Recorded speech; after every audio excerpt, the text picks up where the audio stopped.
Your home for Kings talk and so much more. Live and vocal. Allen Stiles on Sacktown Sports.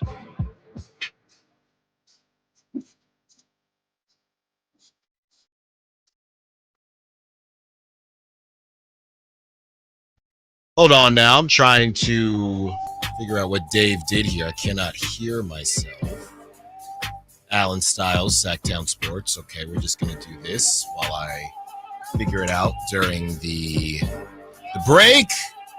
We have made it to Wednesday. We have Kings basketball coming up, taking on the Utah Jazz, who are just as awful, maybe not as awful as the Hornets are right now. Speaking of the Hornets, they just set a NBA record in how bad in the losses that they had, with 50 to the Blazers, and then you had 40 to the Kings, and I don't know if it was 30 or 40 to the Warriors. I know that LaMelo didn't play, and it's just pretty depressing basketball out there. So the Hornets set a record, and now the Kings get to double up against another horrible team in the NBA with the Utah Jazz. So we will break all of that down, but a lot of the same vibes from the Hornets game. Yeah, it's on the road, and teams are – I think that the Jazz are more competitive. I guess the argument is the Jazz have 14 losses, but they're in the West.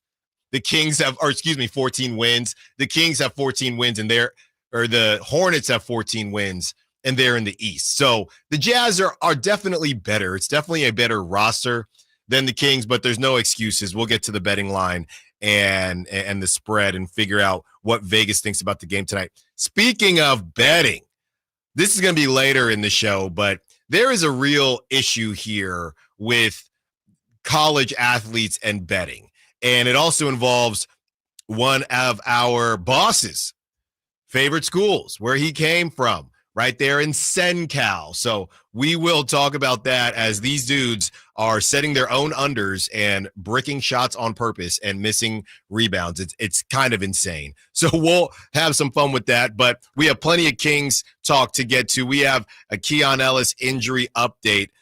We have the preview, the Kings Jazz preview, of course, a little bit of pocket watching. We also break down Malik Monk and whether or not he's getting a little too much blame as far as what he hasn't been able to do. You know, a lot of people have been saying, hey, he's the guy that you're circling on the scouting report night in, night out. How is he going to react to that? Well, that shouldn't be Malik Monk.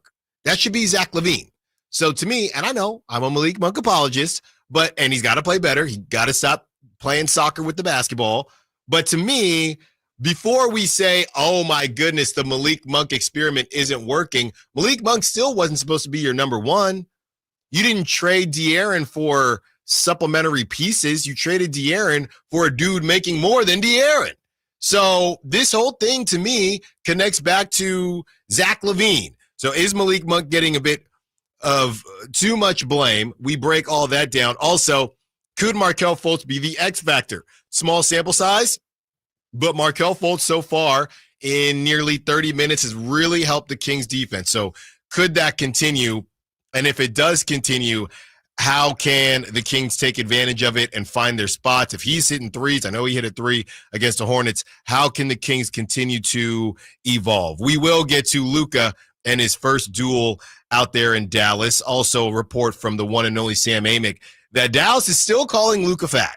And now they're calling him a fat alcoholic who likes to smoke hookah. I'm kidding about the alcoholic part, but they but did you're say, also not. But I'm also kind of not, because they kind of did. Yes, they're talking about how he enjoys his beer and enjoys his hookah. So we'll have a little bit of fun with that, because, hey, I guess they made the move, so you might as well just dig your heels in and hope that the Lakers never win anything with him, and maybe they won't. So that's the direction that they're going into. We dive into the Kings 4-game road trip. As we mentioned, you know, you have the Utah Jazz, who are terrible. That's really the only terrible team out there. You have the Houston Rockets next. Then you have the Dallas Mavericks, so you have a little Texas hangout. And then you head to the Mile High City with the Denver Nuggets. So can the Kings I'm looking at maybe, I mean, you got to go 2-2, right? But you'd hope for a 3-1 situation. The Rockets, and we will get into our full-on prop talk. The Rockets, they did beat the Bucks last night. They beat the Bucks 197, and the Rockets had been struggling. I believe they were 3-7 their last 10. So they get a huge win. Kyle Kuzma had 9 points. Giannis had 27. Dame had 22. You had, on the Rockets side of things, always just really evenly dispersed scoring. Dylan Brooks had 16. Tari Eason had 12. Şengün had 23. Jalen Green had 25. Jabari Smith Jr., who's back in the lineup, had 13. So they're rocking and rolling a little bit. Not to look too far ahead because, of course, the Kings have to take on the Jazz. But, you know, we do give a cautionary tale about the Utah Jazz. And when we have all these conversations about blowing it up and what the Kings should do, what they shouldn't do, should they keep continuing to tweak, we're all looking at what the Rockets have done. We're all looking at what the Thunder have done, and we say, man, the Kings should do that. Well, it's easier said than done. And right now, the Jazz, kind of a weird situation. They don't move John Collins. Of course, there was that deal that was never a deal with the Sacramento Kings. They end up not moving John Collins. They've signed Lauri Markkanen, but the Lauri Markkanen thing, you know, they decided we're not giving up on Lauri and we're going to build something. He's 27 years old. He's not 24 years old. So he's 27 years old, and you still have, unless you're going to trade some of your picks that you got for Donovan Mitchell to try to get some talent that's ready-made talent, you're going to try to build this thing through the draft. Meanwhile, Lauri Markkanen is nearing 30. So the Jazz, and I know we love to talk about how good Danny Ainge is at his job, but kind of a weird situation out there in Utah. So we break down the cautionary tale that is the Utah Jazz and how this thing can be really tough to figure out. Look, we've talked about the Minnesota Timberwolves and how they've kind of done everything right, but you still don't know what's going to happen. And there's a good chance they could lose Naz Reid in free agency. By the way, Naz Reid is evolving like a Pokemon right in front of everyone's face. I remember the Kings facing Naz Reid even just last year, and he would destroy the Kings, but he wasn't boogieing the way he is boogieing. This dude has a crazy handle.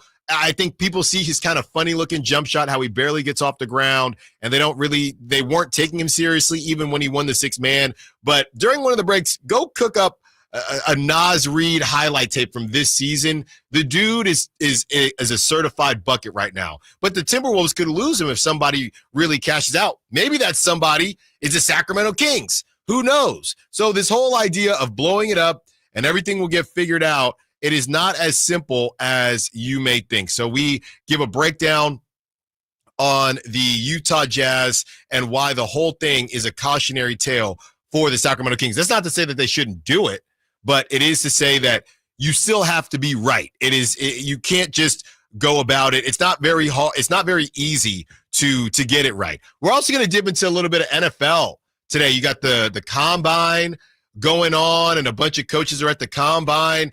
And we haven't given a shout out to the Raiders in a while. And why would we? The Raiders have stunk. Now, those that have been listening to the show know that I am a Raider fan, and it's been a rough go. Well, there are some conversations as Matthew Stafford has kind of been given permission to look for a trade and a trade partner. The Raiders are in that conversation. You know, a lot of people go back and forth with Matthew Stafford. He might be one of the most disrespected quarterbacks that won a Super Bowl. He goes from overrated to underrated just so often. He's never just properly rated, in my opinion. So now you have Matthew Stafford. You know, he's an elder statesman, and the Raiders are in that conversation. So Raider fans want you to chime in. Would you want a Matthew Stafford? Right, here are your choices. You got Matthew Stafford, you got Sam Darnold, or maybe you're able to get a Shedeur Sanders or somebody like that.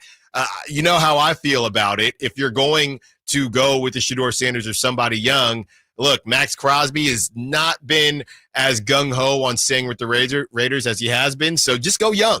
Very similar to the Kings, right? If you are a Raider and Kings fan, stand up, because purgatory is just where you're at in all of your life. And I don't know, baseball fandom, whether you're a Giants or A's fan, is kind of the same thing.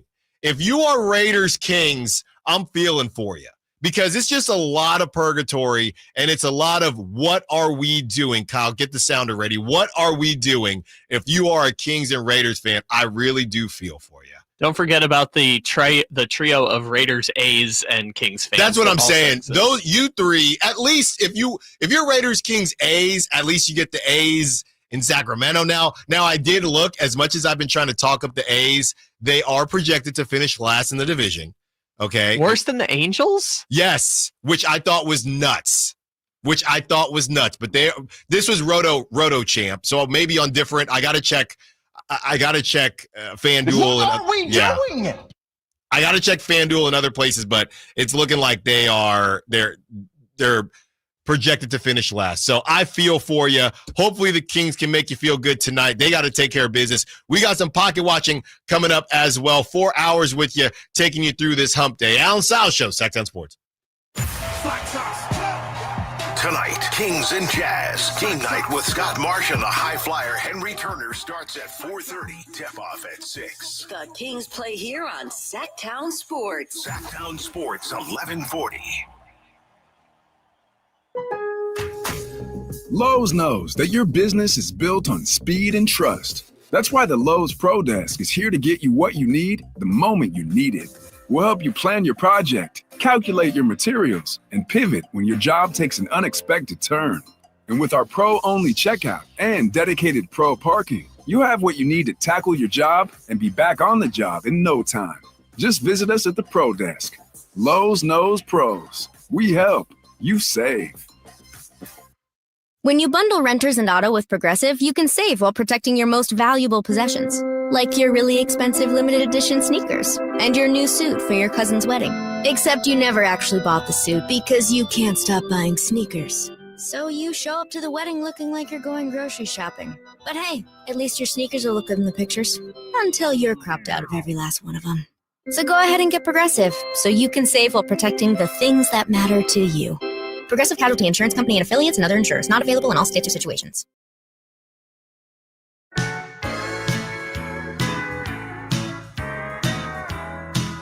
Doncic and James gives it right back. Re-tee. LeBron will oblige with one to shoot. And rolls home. Doncic and LeBron, the greatest combo going right now, just toying with him. Triple-double for Luka Doncic. Allen Stiles. Watch the show on youtube.com/Sacktown Sports 1140. Or listen on the Sacktown Sports app. The Jordan brand getting in on some of the fun with a new Luka ad that features George Strait's All My Exes Live in Texas. That was one of the coolest, commercial publicity posts I've seen in a long time. Well, you know what's happening now is this is why a lot of people, I saw somebody, it was a Mavs fan, but somebody saying, this is starting to feel kind of weird as far as the tinfoil hat and how this whole thing happened. It all feels very not rehearsed, but it's very WWE the way it's going down. So this is making some people raise their eyebrows. My eyebrow is always raised, so you don't have to worry about that. But look, man, if something does happen, if something does come out and years from now, we might all be gone. But if something does come out, okay, Joe Mazzulla, I'm just saying. If something does come out, it wouldn't surprise me because this whole thing is weird. And watching them yesterday, I was sick to my stomach. A triple-double from Luka Doncic. I was sick to my stomach. And he was juiced up. Look, I'll give it to the Mavericks. Not only did the Mavericks not have, and I know Nick Stauskas was roasting. It's like, Nick, just go ahead and look up what the Mavericks are dealing with right now from an injury report. It's very easy. And I'm sure he probably is running around with a podcast somewhere. If you're going to speak on this stuff, especially if you're going to talk bad about another player like Kessler Edwards, do a smidge of homework. It's very simple. But for them to have that close of a game and not have a center, right? 3 centers out, Gafford, Lively, and Anthony Davis, who wants to be a 4. On top of that, Kyle, what if I told you that the Mavericks, they kept it close throughout the whole game, 107-99. What if I told you that PJ Washington had 0 points? I'd say, how many minutes did he play? 35 minutes. He had 0 points in 35 minutes, and the Mavericks were in the game all game long. That is a scrappy team. And Kyrie Irving, look, I don't know why they don't throw doubles at him. He's just so crafty. He's earned so much respect for me this season. 35 points for Kyrie when you're the guy. They did get 22 from Clay, but you are talk about, who's circled? There might be a question on the Kings. There's no question on the Mavericks, and they kept it close. And honestly, your second option is PJ Washington. And PJ Washington had 0 points, and you took them down to the last 2 minutes. So to me, I was more impressed, and you had no center. I was more impressed from what I saw from this Mavericks team than what I saw from the Lakers. Kyrie Irving's going to look so good in purple and gold next season, isn't he? He's going to do it. He can if he wants. He's a free agent. Yeah. Kyrie, Luka, LeBron, that's big disgusting. 3. How do you, just as a random side note, because there are so many interesting aspects of this whole game. Mm-hmm. It's one of the rare games that was like just completely hyped up to the max and actually lived up to the hype. Yeah, I thought I was afraid, to be honest, I was afraid of Blowoutville. I thought that the Lakers might have blown them out. Yeah, and it was close down the stretch. The Lakers pulled away, even though Luka didn't have a single point in the last 4.5 minutes of the game. Yeah. Like, the Lakers just put the team on their back and carried them a little bit. I know LeBron talked after the game about, like, we wanted to win it for him.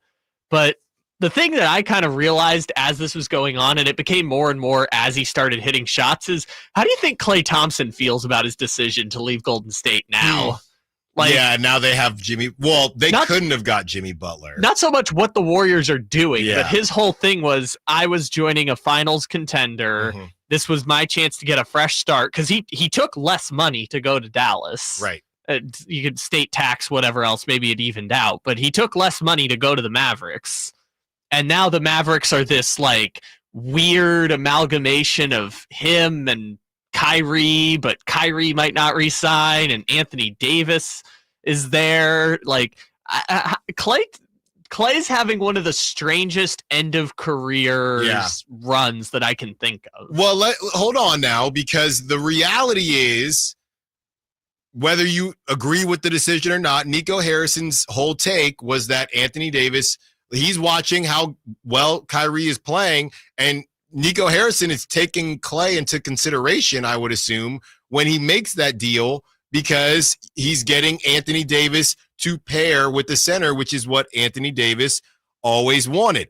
All this went to you-know-where when Anthony Davis got injured. But Clay's decision, obviously Clay thinks he's about to play with Luka, but Clay hadn't been, honestly, I don't know where Clay is at as far as regrets, because Clay hasn't really been lighting it up. So even when he was playing with Luka, Luka had been injured, right? So I don't know what Clay's market was. Obviously, he could have went back to the Warriors. I don't know what Clay's market was. You look around at some of the contenders who would have been interested in Clay. I don't know what teams thought of Clay.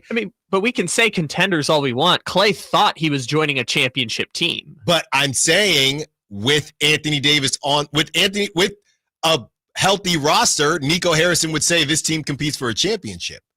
Of course, Nico Harrison would say that because he has to justify trading a 25-year-old 5-time All-NBA first-team player who likes beer a little too much. Who likes beer and hookah and is a fat slob. Right, and he smokes and drinks before every game and drops a triple-double. Yeah, we'll get to this later, but we'll lead it. He's going to have a medical catastrophe in the next 5 years, according to the Mavericks. But I say all of that to say, from an objective standpoint, do you believe Anthony Davis can still be the best player on a championship team? No.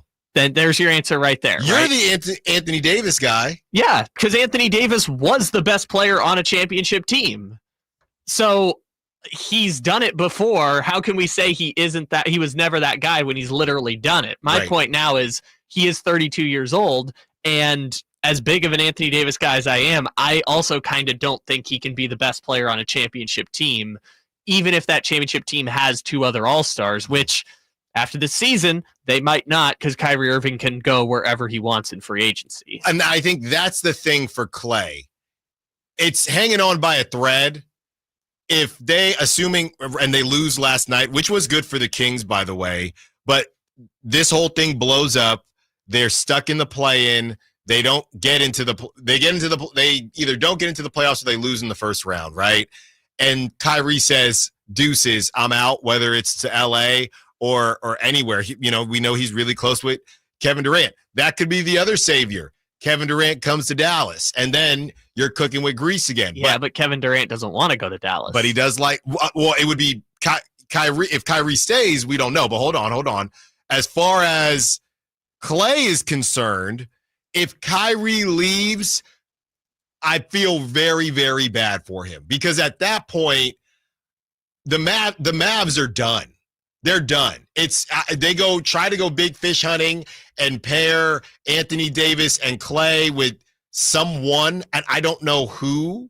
And Nico Harrison, he's been saying, I don't even know how much longer I want to be the GM. So I don't even know what type of timeline this man is even working on, which makes made the Luka thing so insane. Yeah, and I guess the one silver lining I'd say to Kevin Durant is that him and Nico have the working relationship because Kevin Durant was at the basically second face of Nike when Nico Harrison was running Nike, and Nico had the relationship with Anthony Davis, which is why he wanted Anthony Davis in the trade. So maybe all the Nike guys get together and say, hey, we're going to run it back one more time. But Kevin Durant, throwing your entire job and reputation on we might get Kevin Durant this summer is not the greatest strategy, considering we don't even know if Kevin Durant at this stage of his career is still conducive to winning basketball. So I just think the whole thing from the Mavericks standpoint is fascinating. But last night watching the game, I kind of was thinking, I wonder how Klay Thompson feels about all of this that's happening right now. Because he's kind of how crazy is that? A future Hall of Famer who is one of the 77 greatest players in NBA history is just an afterthought in this entire chaos of Luka and Anthony Davis. By the way, the Lakers gave Anthony Davis fittingly a standing ovation return while he was in street clothes. Right. That's how it's been. Yeah, I don't know, man. Kind of look, it doesn't end great for everyone. It actually doesn't end great for most people, and it looks like it might not end too great for Klay. So we'll see what happens there. Look, y'all are trying to make me be petty. Why are y'all trying to make me be petty? I'll explain myself. And yeah, it's got to do with that dude in San Antonio. Allen Stiles, Sacktown Sports. Tonight, Kings and Jazz. Game night with Scott Marsh and the high flyer Henry Turner starts at 4:30. Tip-off at 6. The Kings play here on Sacktown Sports. Sacktown Sports, 1140. Power Business Technology is proud to be a 100% independent, locally owned and managed Toshiba copier dealer. Local ownership cuts out the red tape, allowing ourselves to never be too busy to personally answer the call when our clients need us. Recognized for excellence in service execution, training, and customer service, we're proud to be named a Toshiba ProMasters Elite Dealer since 2021. Contact us today for all your business printing needs at 844-POWER-BZ. That's 844-769-3729, or visit us at powercopiers.com. Sacramento's premier country music festival, Country in the Park, is coming back May 16th and 17th at Cal Expo with Bailey Zimmerman, Billy Currington, Colin Wetzel, Nate Smith, and more. You'll enjoy food trucks, rock walls, and a mechanical bull, line dancing, and more. Single-day GA tickets start at $52 at CITPFest.com. Country in the Park, May 16th and 17th with the California Army National Guard. Find out more at CITPFest.com. Something amazing is happening in education. Students are inspired and engaged. That's because school districts consulted with CDW, who designed modern classroom solutions with pre-configured HP devices, making learning more accessible, secure, and immersive. Now, when students study topics like elephants, it feels like elephants are there with them. HP and CDW. Make amazing happen. Learn more at cdw.com/HPPSG. Every school day was a vaping day for me. It wasn't a social thing anymore. Suddenly it became something I was doing independently every day. Recently, I was sitting next to somebody on the freeway and I saw them vaping. I was like, wow, is that what I look like? And that didn't sit too well with me. That image has been a big motivation to quit. No quit story is the same. For free support, text Kick Nicotine to 66819 today. Things are just better when you switch to Cricket. The sun shines a little brighter. Happy music starts randomly playing. Best of all, you can get iPhone 13 for just $29.99 with the ultra bright Super Retina display and up to 19 hours of video playback, all on Cricket's super fast 5G network. See, isn't that better? Smile, you're on Cricket. Requires new account imported on $60 plan. For service charge and tax to with sale. $25 activation fee. Terms and restrictions apply. Cricket 5G is not available everywhere. See store for details. Drivers who switch and save with Progressive could save hundreds. With that kind of money, you could go big time. The next time you're out to dinner with friends, you can order the shrimp cocktail for the table. And maybe you'll realize it only comes with 4 shrimp after you've already given away 3, but that one shrimp will be so good. And if you switch and save hundreds, you could get shrimp all the time. Switch to Progressive and you could save big time. For shrimp. Progressive Casualty Insurance Company and affiliates, not available in all states. Potential savings will vary. 1 ticket, 2 huge shows. The Sacramento Boat Show plus the Big RV Show. Multiple dealers discounting all the best brands. Hundreds of wakeboard boats, fishing boats, and pontoon boats. Acres and acres of travel trailers, fifth wheel, toy hauler, and motorhome. Plus ATVs too. 2 shows, 1 massive event. The Sacramento Boat Show, plus the Big RV Show. March 6th through 9th at Sacramento's Cal Expo. Find discounts at 2hugeshows.com. There's a reason why more and more people are coming from all over to Sacramento Chrysler Dodge Jeep Ram. Folsom, Elk Grove, Woodland, Roseville. And it's not just because they're centrally located next to Hagan Oaks Golf Course. It's because they make the car buying experience different than anywhere else. Yeah, of course they can get you a great price. That's the easy part. Where their general manager, Chuck Dean, and his team really make a difference is they don't believe you should have to sacrifice great customer service to get a great deal. Stomp on in today and see for yourself. That's Sacramento Chrysler Dodge Jeep Ram. It's the place where a handshake still means something. We rely heavily on our HVAC systems during the cold valley winters and hot valley summers. That's why there are so many HVAC companies out there. So when you need a new system or a tune-up, where do you turn? I turned to Lee's Air Plumbing and Heating. Once our heater checked out, we checked in at leesair.com. The entire experience exceeded our high expectations. You want prompt service from people who know what they're doing, can save you money, and will treat you right. For your HVAC needs, Lee's Air Plumbing and Heating, on the web at leesair.com. Ask about their $99 HVAC tune-up service, license number 635355. Doncic, the ground game. No!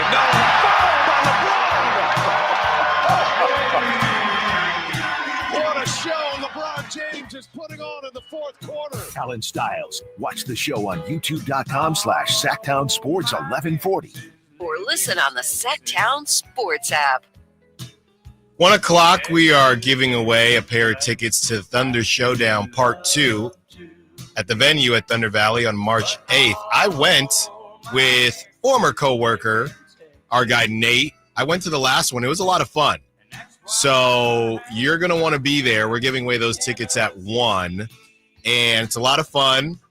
Maybe I won some money after. Maybe I lost some money after. You'll have to ask Nate. But we are giving away those tickets at 1 for your chance to win. 916-339-1140. We're going to go ahead and open up the phone lines as we get into a little bit of Kings talk here. But y'all are making me be real petty. And this is what I'm talking about here. So the 510 says Levine is better than Fox. Somebody on the Sack chat says, how about them Pelicans? I'm thinking, what is everybody talking about? So the Spurs played the Pelicans, and I'm looking here, and there's no Wemby, okay? There's no Wemby. The Spurs have lost 3 straight, and they've lost, 4 out of their last 5. All right, again, no Wemby, and, now people are having some fun. De'Aaron Fox a couple days ago on Sunday against the Pelicans. I told you he's bringing that bad juju. De'Aaron Fox against the Pelicans had 13 points, 7 rebounds, and 5 assists. De'Aaron Fox yesterday had 15 points, 9 assists, and 3 rebounds. I mean, it doesn't really matter. I mean, he needs Wemby. What are we talking about? Is anybody surprised? You got Chris Paul dropping 10 points, 10 and 10. That's a mess out there. At this point of his career, though, can you really expect more from Chris Paul? No, I know. I'm more impressed with Chris Paul than De'Aaron Fox, is what I'm saying. Yeah, the Spurs are kind of in this weird place where when Wemby was off the floor pre-De'Aaron Fox trade, they were one of the worst offenses in the NBA. Like, I think only the Wizards and maybe one other team were worse than them. And now it's the De'Aaron Fox show with a bunch of guys who are bad on offense. You know what's the most meaningless stat, in my opinion, and there are a lot in all sports, but the NBA, the most meaningless stat to me is players in double figures. Okay, so last night the Spurs lose to the Pelicans. Okay, the Spurs lose to the Pelicans, and they had 7 guys in double figures, and they lost the game. 20 for Vassell, 15 for Harrison Barnes, 10 for Biyombo, 15 for De'Aaron, 12 for Chris Paul, 11 for Keldon Johnson, 12 for Jeremy Sohan. Wow, that's hard to get 7 players in double figures, but nobody scores more than 20. No, is crazy. And they lost the game. Do you have the full box score up there or just the points? I have everything. Okay, so who took the most shots on the team? I don't have all of that. Oh, okay. I have rebounds and assists. Okay, that's fine. I was wondering if it was Vassell or if it was De'Aaron who took the most shots, but yeah, I just kind of want to know, like, was everyone taking the same number of shots? Was it just a bad night for someone? They just have no clue what they're doing. Free throws? Yeah. I mean, just shut it down, De'Aaron. Fix the pinky, man.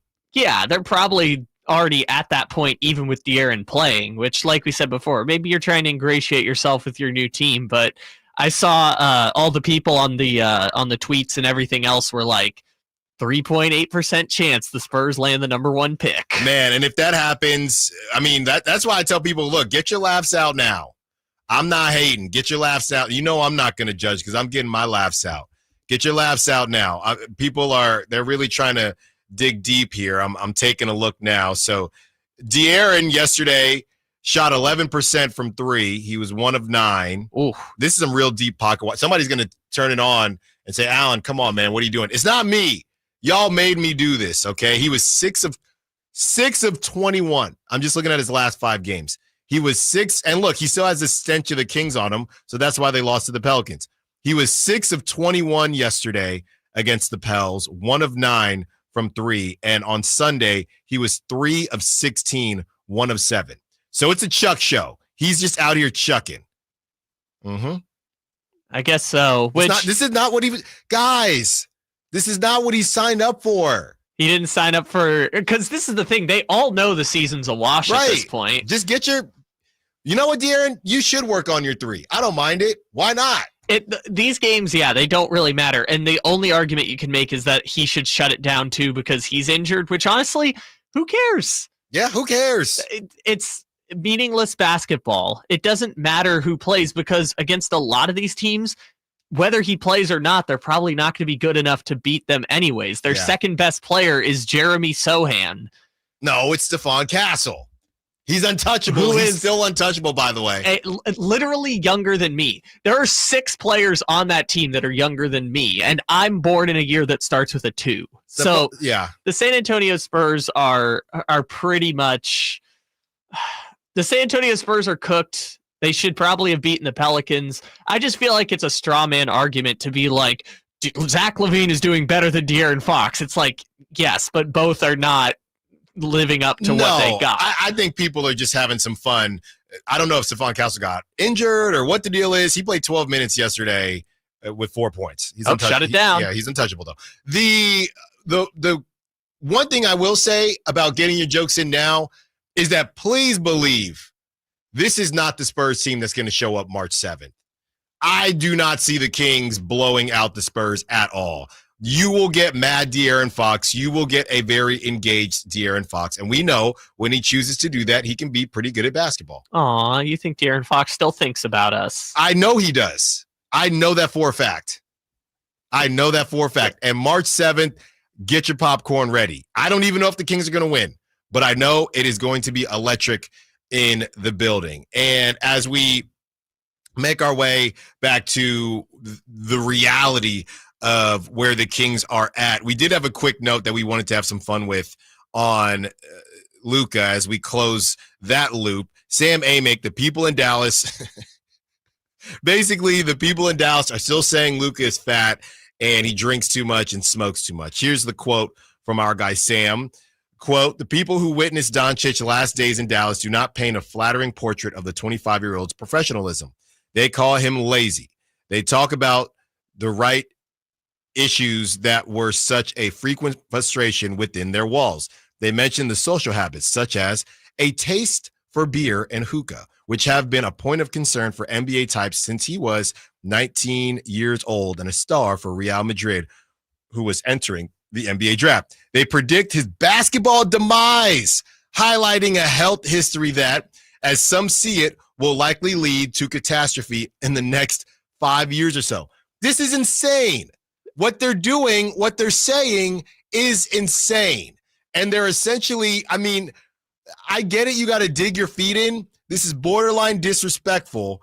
And you're just asking for Luka. You really have to believe that Luka is a fat slob who just has no will to win to be saying these things. Because anybody who says these things or anyone hearing these things, along with being next to LeBron James, is going to turn this into revenge. I cannot believe they continue to just double and triple down. Shout out Matt George. This is insane to me. And I would also say that with what they're saying, it reminds me of, I love my relationship comparisons.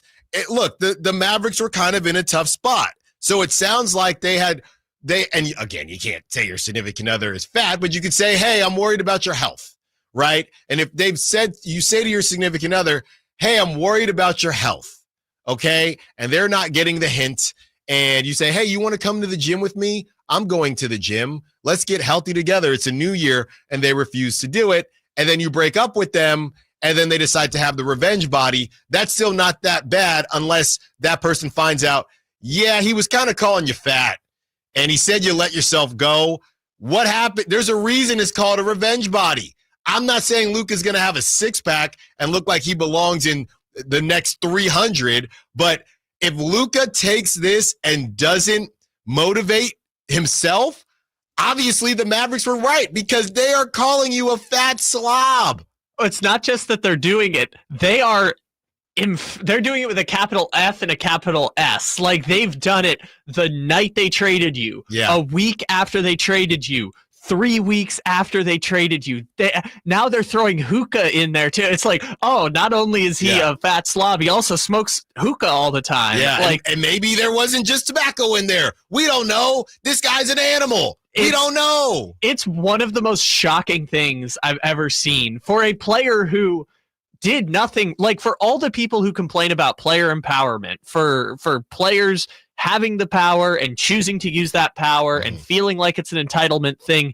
The flip side of it is this: someone who wanted to be loyal to the city, wanted to stay with the franchise, and the team is like, you're a fat slob and you're an idiot and you smoke hookah and you drink beer and we're sending you to Los Angeles and we're going to publicly shame you on the way out the door about why we're doing this. It's not even about Anthony Davis or Max Christie or whatever they got back in return. It keeps being again and again about this guy was not good enough. This guy did not take care of his body. And they went so far as to say, some people in the organization, he will have a health catastrophe. Yeah, I mean, that's crazy. Despite the fact he's never had a major surgery. And yes, a lot of his injuries are soft tissue. And you've seen with James Harden how that can mess with some of the long-term health stuff. But you're just guessing. Yeah. And that's a crazy publicly. Yeah, you're doing it publicly. It's one of the craziest experiences ever. And like I think it was Zach Lowe said, watching Luka in a Laker jersey just doesn't make sense. Like, it feels like I'm watching 2K with Luka in a Laker jersey. And I think they could win the whole – I mean, the way they're playing right now, and I've been really hard on Austin Reeves because he's been this untouchable whatever, but Austin Reeves has been playing outstanding basketball. And ever since they moved on from D'Lo and said, hey, you got the keys, this is a nightmare scenario. I don't know. Look, I don't know – and maybe this is the tough thing about what the Mavericks did, and we got to get to a break. But the tough thing about what the Mavericks did is that apparently their move was for right now, but you could argue that Luka, based on everything they said, you still put the Lakers in a better position to win right now. So if you traded Luka to another team and you said, we're going all in, even if we don't get all in, the Pelicans have to rebuild with Luka and Zion, or even if you got Zion, that'd be one thing. But you also helped the team you traded him to be ready or be ready to win at a high level as well right now. That's the issue. All right, let's get to the other side. When we do, continuing the NBA conversation, KD talks about why he did not want to go to the Warriors, the trade deadline. And he does it on Draymond Green's podcast. Then we take a deep dive into the Sacramento Kings 4-game road trip. And we open up the phone lines, 916-339-1140. Allen Stiles, Sacktown Sports. Tonight, Kings and Jazz. Game night with Scott Marsh and the high flyer Henry Turner starts at 4:30. Tip-off at 6. The Kings play here on Sacktown Sports. Sacktown Sports, 1140. Getting your guaranteed maximum refund with TaxSlayer feels like saddling up and chasing down. Look at that sweet moolah! That big old cash cow.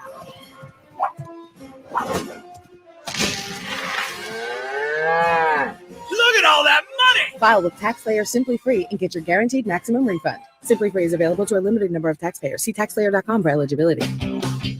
At Stockton Honda, we know how to honor a great deal. Like right now, during our President's Day sales event, you can find star-spangled savings on some of our best models. Why not stop in today and see for yourself?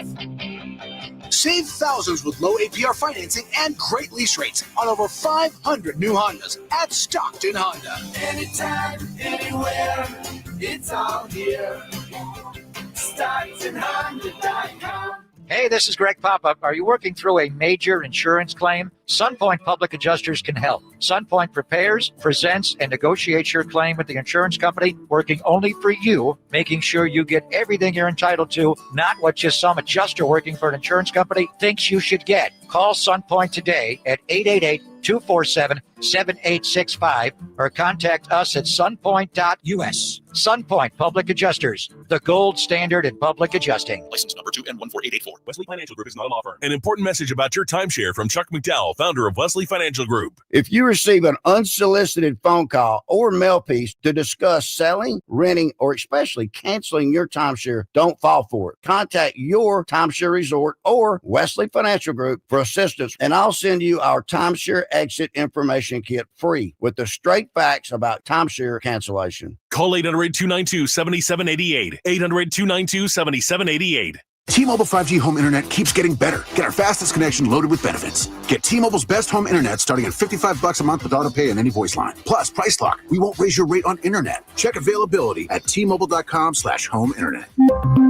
Exclusions like taxes and fees apply. Guarantees regular monthly rate plan price of fixed wireless 5G internet data with qualifying service. After $15 bill credit with postpaid voice line plus $5 a month without auto pay with debit or bank account. Regulatory fees included for qualifying accounts. $35 connection charge applies. Speeds vary due to factors affecting cellular networks. No two people learn the exact same way.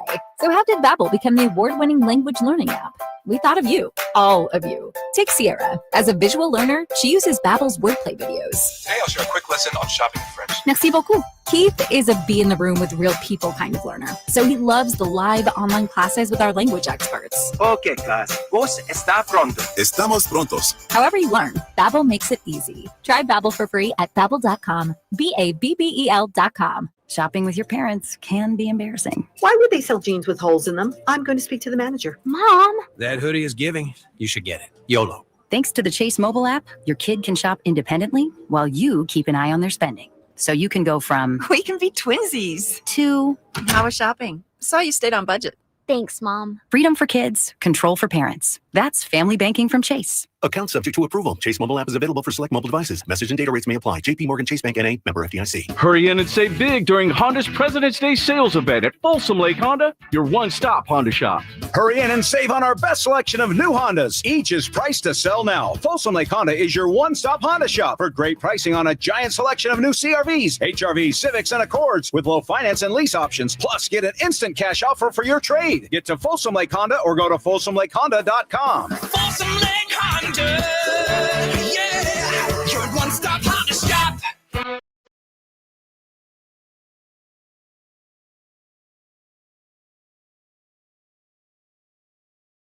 Allen Stiles Join the show by texting 916-339-1140. on Sacktown Sports.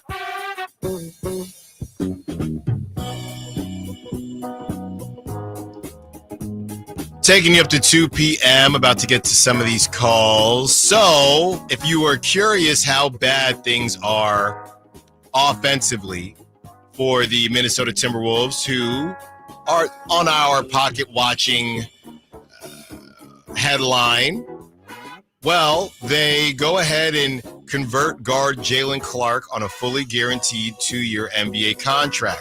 Now, there's that news. Obviously, Jalen Clark was already on the team. He'd been playing really well for him. He's the one who had that head injury as he was balling against the Oklahoma City Thunder. But they didn't stop there. After converting Jalen Clark, this is from Shams, the Minnesota Timberwolves plan to sign free agent guard. Yes, that dude who we don't know what's wrong with him, but can't seem to ever get on the court or stay in the same locker room. Bones Highland to a 2-way NBA deal, his agent told ESPN. Highland will be reunited with Wolves president Tim Connolly, who drafted him in Denver, where he was a 2-time rising star. That's the end of the quote, and I'll go on to say, then we never heard from Bones Highland again. But this is where the Timberwolves are as far as lacking offense. They said, screw it.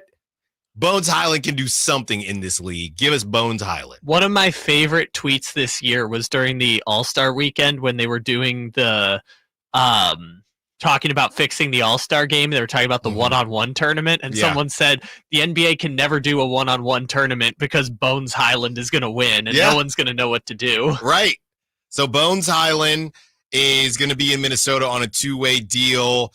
I don't know how much he'll play. Seems a smidge redundant with Rob Dillingham. Rob Dillingham, they seem around the same size to me, but you know, they like their defense out there, and Chris Finch isn't making it particularly easy for Rob Dillingham to get time. It's tough for guys that size to defend, and he is a bucket, but I don't know how much of a pure point guard he is either. So they bring in Bones Highland, who I guess, you know, somebody's got to get buckets when it's not the Anthony Edwards show. So not sure how much that's going to help the Timberwolves, but everyone is making moves, trying to stay at the very worst at the top of the play-in. 916-339-1140. Let's get to JR. Wants to be part of the conversation. What's up, JR? What you got for us? Dallas Stiles and Kyle. How are you guys? I'm good, man. How you doing? I love this Maverick Luka talk because it kind of reminds me of the show. Uh-huh. I mean, you guys call out Carmichael Dave, and he's eating all those cookies, getting fat, and Kyle's Draper's eating all the ice cream in the afternoon. Yeah. You know? Yeah. I mean, I love how you're helping them, though. I mean, you're telling them they're not healthy. That's right. You're telling them. You guys, you two eat healthy. You probably a vegan, right? No, you like your Italian food. That's right. You know that. But you're calling those two guys out. I like that. I like a little banter between the two, the two different shows. And let's face it, this is the best show on the air, and it should be called out that dominating the airwaves. Cut that, Kyle, for later. Well, I can't anymore because you talked over his compliment. No, I waited. Thank you, JR. It is the best show on the station. Tell that to Jason Ross. Put that in his bald head and smoke it. Bye-bye. Bye, JR. No question from JR. Just vibes. Speaking of vibes, this just came out about 30 minutes ago. Keon Ellis is still listed as questionable on this morning's NBA injury report. He did travel with the team with a right ankle sprain. John Collins, oh my goodness. Oh my goodness. Oh, you're seeing this for the first time. Yeah, this is not a new report. We've known this since Jason Anderson put it out at 4 a.m. this morning. John Collins, Lauri Markkanen, Colin Sexton, Taylor Hendricks, all out for Utah. Walker Kessler is questionable. If Keon plays, I'll freak out. Yeah, I'll fly to Utah myself. I mean, it's not breaking news, but I guess we have to because when it breaks, we have it first. I mean, you thought it was breaking news. No, we've known this all day. Okay, Kyle. Well, you should have told me. How about that? Did you look at the rundown? I made the injury report for you. Well, that's all the way at the end. That's 4 hours from now. The point is, yes, there's going to be no Lauri Markkanen, no John Collins, no Colin Sexton. Colin Sexton was weird because he's been out for a month, but they were saying like he's ramping up to playing. So I thought maybe because they were reevaluating him yesterday. But So Jordan Clarkson is taking 37 shots. Oh, we'll get to the preview in a little bit, but I think there's another guard on the Utah Jazz who might be taking 35 shots tonight. Great. I can't wait for that. So, yeah, the JR got me all scrambled. The Kings and their road trip and what they have to do. I mean, this goes without saying. I want to guess what the line is right now, either with or without Keon. I mean, it was 11 against the Hornets. I saw the Warriors. It was 16 or 16 and a half against the Hornets. You have the Jazz. And what did I tell you about the Jazz? Lauri Markkanen just doesn't really play. It's almost as if they said, hey, sign because we want you to stay here, but let's not waste your time. It's like they're quiet sitting him. Just nobody asks questions because it's Utah. Nobody cares. Well, I think it's back spasms, which if you hear Chandler Parsons, it says back spasms usually means something else, but yeah, they're kind of in that weird camp. Also, though, Lauri Markkanen's been like not good this year. Like if you look at his numbers, like he's not actually like he just signed a max contract and he's scoring less than 20 points a game on a team that's going to win 21 games. Like Lauri Markkanen.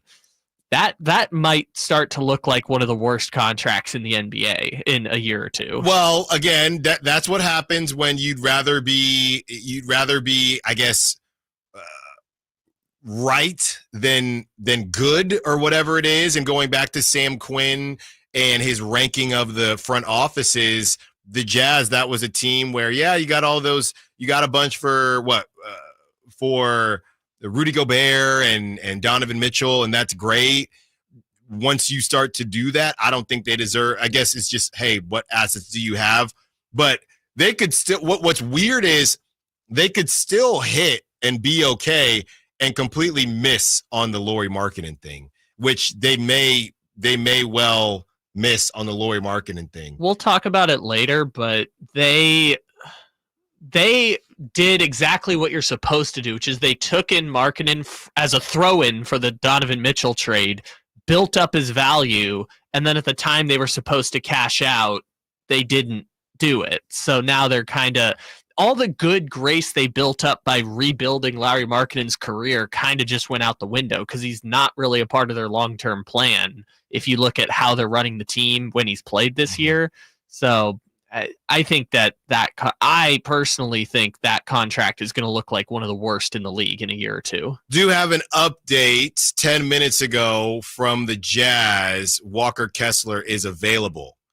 It was illness. So Walker Kessler might play. So now the line will go from 16 to 14. And the Kings got to get this done. Let's break down the rest of the road trip as we hit the 11 o'clock hour. Allen Stiles, Sacktown Sports. Tonight, Kings and Jazz. Game night with Scott Marsh and the high flyer Henry Turner starts at 4:30. Tip-off at 6. The Kings play here on Sacktown Sports. Sacktown Sports, 1140. T-Mobile 5G home internet keeps getting better. Get our fastest connection loaded with benefits. Get T-Mobile's best home internet starting at $55 a month with auto pay and any voice line. Plus, Price Lock. We won't raise your rate on internet. Check availability at T-Mobile.com/home internet. Exclusions like taxes and fees apply. Guarantees regular monthly rate plan price of fixed wireless 5G internet data with qualifying service. After $15 bill credit with postpaid voice line plus $5 a month without auto pay with debit or bank account. Regulatory fees included for qualifying accounts. $35 connection charge applies. Speeds vary due to factors affecting cellular networks. Progressive presents Renters MVP's Most Valuable Possessions. Today's MVP, Emily Neal's 70-inch TV. Because after watching her second-grade students yell at each other for hours, there's nothing Emily enjoys more than watching super rich housewives also yell at each other. Why? Because those women are not her responsibility. And that's why her TV is today's MVP.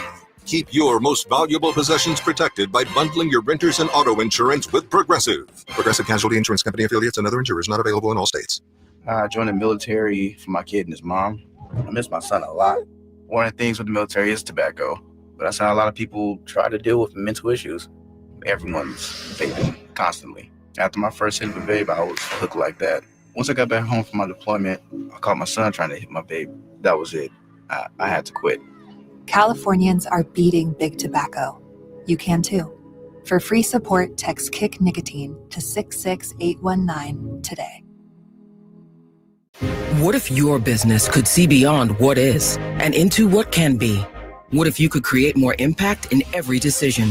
What if you had a partner as visionary as you are? With Bank of America, you get access to our trusted experts, real-time insights, and digital tools. So whether you run a local shop or a global enterprise, you're backed by business solutions to make every move matter. What would you like the power to do? Find out how at bankofamerica.com/banking for business. Bank of America is proud to be the official bank sponsor of FIFA World Cup 2026. You know, when it's all on the line, you need a big-time closer, and that's especially true when it comes to your garage door. And that's why I recommend National Garage Door, 638-4554. Whitey Gleason here for National Garage Door. Whether you're looking to repair an existing door or get a brand new one installed, you need National Garage Door. Family-owned and operated. They've been around since 1974 because service is their number one priority. National Garage Door are the region's BSE. It's broken spring experts. Styles, prices, and quality of the new doors will amaze you. Our garage door was starting to sound kind of, and that's not good. So Kevin from National Garage Door came out. He said patching up the old one was an option, but we're getting a new garage door. We're pretty happy about that. National Garage Door sells quality Rainer branded garage doors. They offer sales, service, and installation on all residential and commercial doors and operators. If you have garage door needs, old ones coming apart, or you're looking to improve your curb appeal, let National Garage Door come through for you in the clutch and be your closer. 638-4554, National Garage Door. Want the best movie experience in town? Join Sacktown Sports IMAX Pass by visiting sacktownsports.com. Sign up today. You can win tickets to see this week's films at the Esquire IMAX Theater. KHD1 Sacramento, KYMX HD3 Sacramento. Your home for Kings basketball for over 25 seasons. From the Power Business Technology Toshiba Studios. Sacktown Sports, 1140.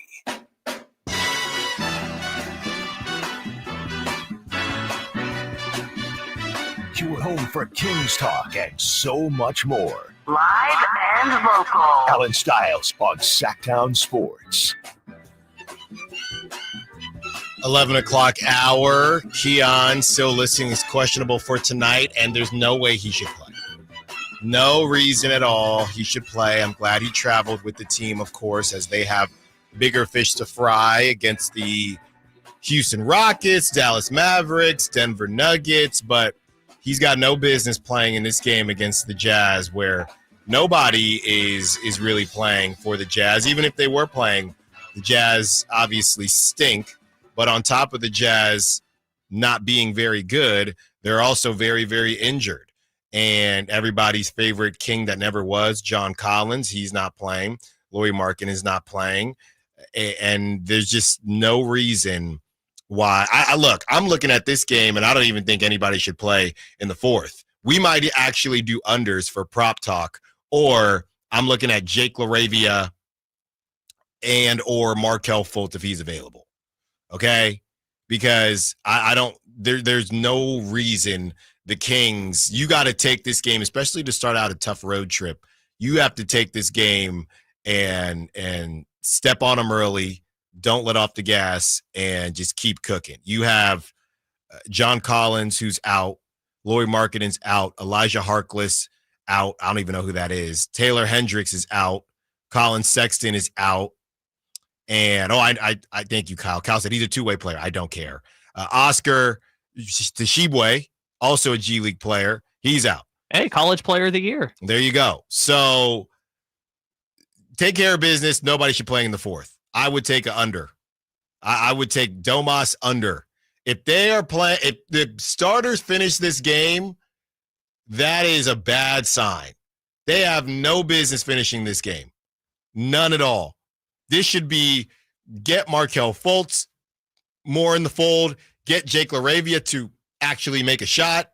That's what I'm looking for in today's game.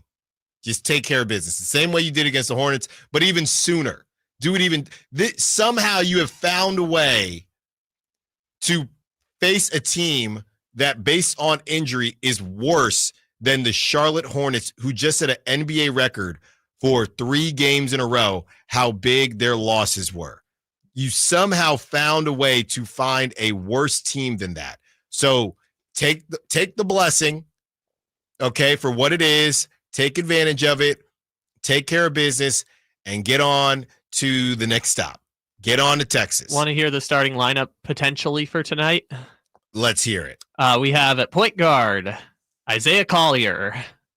Okay. Rookie. Shooting guard, Jordan Clarkson. Mm-hmm. Forward, Johnny Juzang. Okay. Other forward. That's a name drop. Yeah. Other forward, Kenyon Martin's son. Great. And at center, if Walker Kessler is available, probably Walker Kessler. Right. Otherwise, Kyle Filipowski. Oh, man. Oh, what do we do with that? Yeah, the stories on him. Go ahead and Google that during a break. Well, you might not even find it on Google. Yeah. So. Look up Kyle Filipowski girlfriend. That is quite the lineup. That is quite the lineup. And Amid Rock he's doing it. I get it. Don't sleep on these guys. You know the Jazz young G League players are going to try and make a statement. That they are so bad. There's no statement to make. Even in that comment that was disrespectful, because it's like even the Jazz G Leaguers will try. No, these are NBA players. Right. These are actually these NBA are first players. Round picks. Right. They're just very young, and I am sleeping on them. And Jordan Clarkson. I am. Jordan Clarkson must just love being in Utah because he's like signed a contract extension, refuses to get traded anywhere. He must just love Utah. So that's what you have with the Utah Jazz, and they're just very bad. 23rd in net rating with their starter, or I guess with whenever they have starters. And I looked at their last game against the Blazers. Even in that game, no Markkanen, no John Collins. So these are just teams that are waiting for the season to be over. And the Kings don't have many games against teams like this for the rest of the season. These are just teams that are just waiting for the season to end. So just help put them out of their misery. So once the Kings move on from the Jazz, like I said, 23rd in net rating, 22nd in offensive rating, 24th in defensive rating. After that, things get a lot tougher. And that might be the toughest part about playing a team. Your 2 last teams being the Charlotte Hornets and the Utah Jazz. You got to make sure that you realize that there are levels to this, because the Rockets will come out and punch you in the mouth. And the last couple of times the Kings have played the Rockets, it's been pretty contentious. And a lot of that is because that's how the Rockets get down. But there have been some things that have happened as well, ejections and things of that nature. So you go from playing the terrible Hornets to the awful Utah Jazz to the Rockets.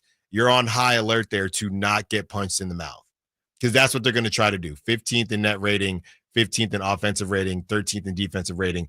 They have been struggling, but they got a huge win last night against the Milwaukee Bucks, where Giannis and Dame did play, as well as Kyle Kuzma, that new Frankenstein big 3 that they cooked up out there. So that's what's going on after you face the Utah Jazz. Then you get the Dallas Mavericks, and y'all know how I feel about the Dallas Mavericks. They just compete, right? I know they got blown out against the Warriors over the weekend, but they had no business being in that game against the Lakers, where you have everything going the Lakers' way. You're starting Kessler Edwards at center, and PJ Washington put up a donut in 35 minutes, he put up a donut, and you took the Lakers to the last 2 minutes of the game where they finally pulled away. So that is the game that everyone's going to say, oh, it's the Mavericks, no Anthony Davis, no center, you got to win that game. In Dallas, we saw that team, and that team was just that team that the Kings beat, to be honest, was more discombobulated because the trade was more recent. They're actually starting to get used to playing without their centers. They're actually used to it at this point. So I wouldn't sleep on that Mavericks game at all. And then after that, tell them what they won, Johnny. And again, they're 19th in net rating, 16th offensive rating, 23rd in defensive rating. And after that, tell them what they won, Johnny. The Denver Nuggets, okay, in Denver, who are 3rd in net rating, 2nd in offensive rating, and 16th in defensive rating. So their defense is middle of the road, but their offense is second in the league as far as offensive rating. And Jokic has been destroying. That's a game, not to get too far ahead. I understand nobody could stop Jokic, but and I know he's not necessarily known as a defensive savant, but I would like to see a good amount of Jonas Valanciunas in that game just for a different look. Is it going to make a difference? I do not know. But what we do know is that Jokic was eating last game. I think that, some of these lineups, I'm sure Jokic is used to seeing doubles, but watching that Laker game against the Nuggets, they threw kind of lazy doubles at Jokic from time to time, and then they would upgrade it and really blitz him at times. So there was always more than one guy around him. And if you're going to let Brown beat you or Aaron Gordon beat you, who Aaron Gordon did beat the Kings the first time they faced them, you just have to live with it, and you live with the results. But Jamal Murray, let's not forget that crazy comeback that they had after the Kings' crazy comeback. And then that second game, the Nuggets just kind of beating the brakes off the Kings. I think you have to bring hybrid doubles at Jokic all day long and just say, hey, if Julian Strawther is going to beat us, then it is what it is. So that's the next 4 games that the Kings have coming up. Obviously, the easiest thing to say is they go 2-2. I hope that is what they do, but honestly, a lot of people are excited about, and I'm not trying to get too negative here, but a lot of people are excited. But what we saw from the Kings, they're going to beat a bad Jazz team tonight, and they still will have not beat a good team under the interim beam team. Now, they haven't played a good team, really, besides the Warriors, and that didn't go well. But you're going to get this Jazz game, and honestly, folks, I'm actually hoping. I know this is going to be tough because March is just a mess in itself, but I'm actually hoping for 2-2. I'm actually really worried about 1-3. Well, let me frame it in a different way than what we've been saying. In the interim beam team era, they will have gone, doing the quick math, 5-2, playing Dallas, New Orleans, Golden State, Charlotte, and Utah. Obviously, Dallas had injuries also. Right. They will have gone 5-2 and gained no ground in the Western Conference. Yes. They will be in the exact same 10 seed. Actually, they've lost ground because they lost to the Warriors. Technically, yeah, you're right. I mean, they were tied with the Warriors for 9 before, so it's kind of, but yeah, they will have gained no ground in the West. And I kind of look at it like, based on them having the second hardest strength of schedule the rest of the season, the fact that you have to play Cleveland twice, Oklahoma City, Boston, Denver, Memphis, I kind of think they need both the Rockets and the Mavericks games only because you will never find a better time to catch those teams than this week.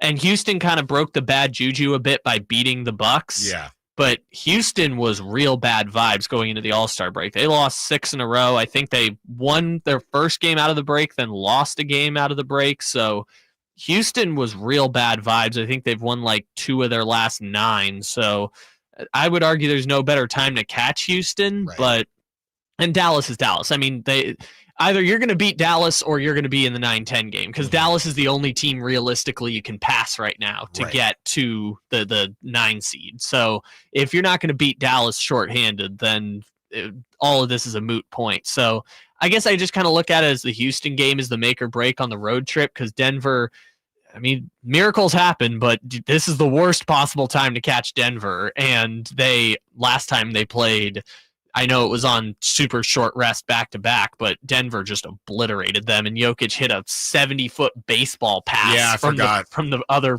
baseline. And that was actually when the Kings were starting to make some type of a run. Is that the forgotten game where you had sleepwalking De'Aaron?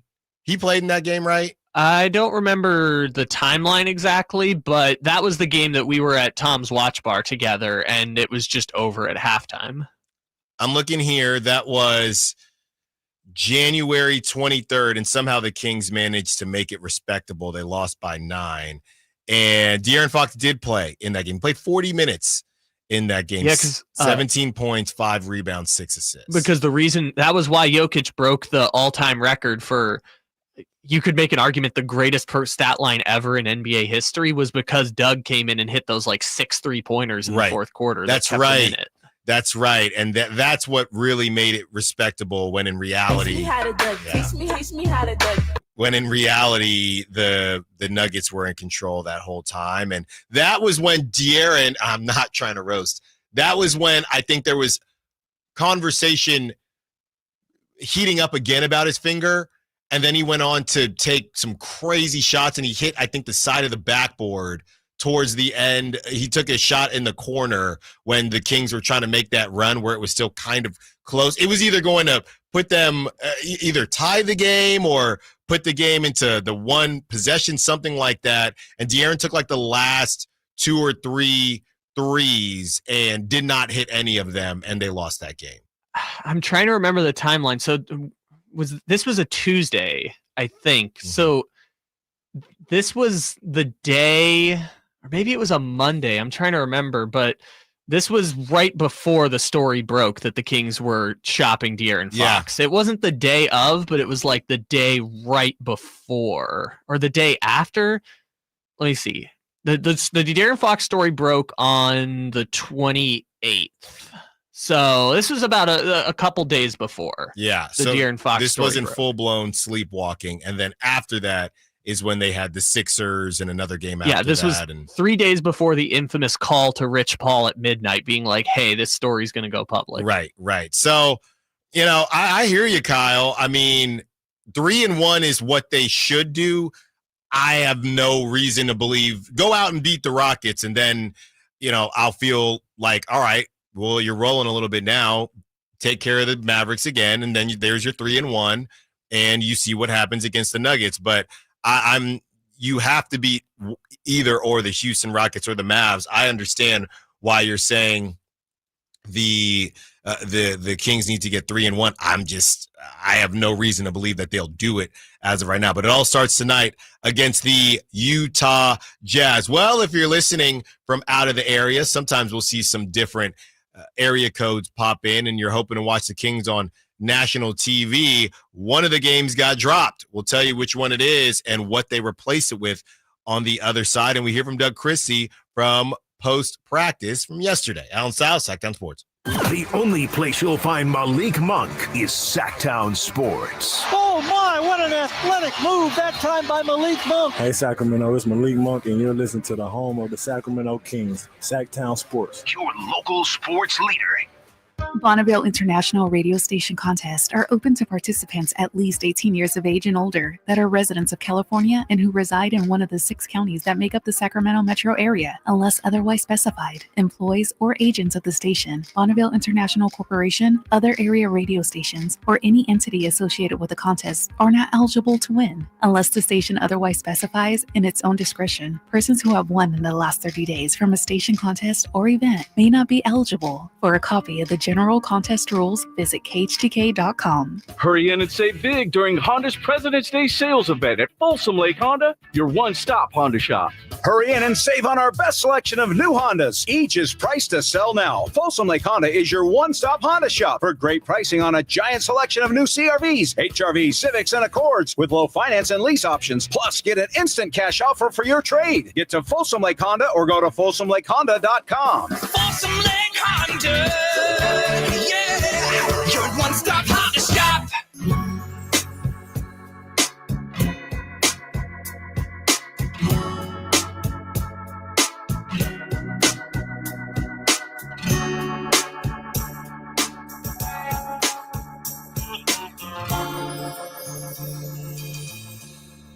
Allen Stiles. Watch the show on youtube.com/Sacktown Sports 1140. Or listen on the Sacktown Sports app. We have a report from Sean Cunningham as far as this national TV broadcast. And Sean's going to join us in a little over an hour at 12:30. Kings are losing a national TV broadcast. ESPN is dropping the Sunday, March 9th game at Los Angeles Clippers and adding the Cavs at Bucks. Understandable. The Grizzlies at Pelicans game that same day was also dropped by ESPN. So if you were hoping to watch if you're out of the area, or maybe you just like seeing your Kings get some national TV love, well, they lost that game. They lost that game against the Clippers, and I kind of get it for Cavs Bucks. Brendan Nunez went on to add to it and said the remaining national TV games for the Kings are TNT. So the last game against the Warriors is on TNT. So that's March 13th. Don't like that at all. At Chase Center. Then you have OKC. Don't like this at all. March 25th. And then last but not least, on ESPN, it's the Denver Nuggets, April 9th. And by that time, yeah, who knows where the standings will be by that time. And if you're counting NBA TV, you have the game against the Knicks on the 10th, the game against the Bulls on the 20th, and the game against the Bucks on the 27th. I don't like any of these. But we love the national TV love for the Sacramento Kings. I got this text that I wanted to read through. They say, I understand we have lost some games and shot ourselves in the foot, but I don't understand how medium fans, I don't know, I guess maybe you're not too hot, not too cold. Medium fans keep thinking the Kings can't beat these other teams. It's the NBA. Kings just need to get it together. They have too much talent for the media to say, oh, they should only beat the bad teams and good luck against the good teams to be good. You got to beat good teams. They're all professionals. If we all as fans keep expecting Kings mediocrity, then they're always going to be mediocre. I hear you, 916, and you can expect what you want to expect. I came into this job saying I think the Kings could get a top 3 seed again last season, and they were the 9 seed. Then they traded De'Aaron Fox and fired their coach, and they have a very short period of time to find cohesion and chemistry between the guys that they've kind of cobbled together, with one being your number one option. You just added a number one option to your team.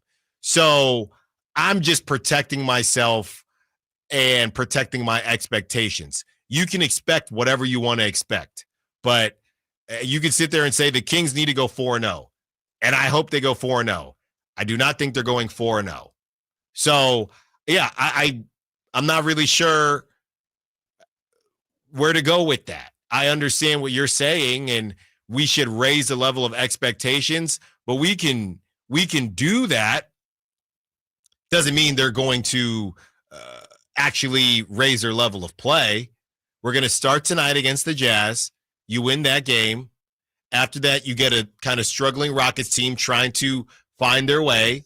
You win that game, and then you're looking at 3-1. There's no reason you can't beat the Mavericks. But this team has not beat a good team yet. They haven't had a bunch of opportunities, but even if we reference the Warrior game, which is probably the only good team that they faced, they got their butts whooped.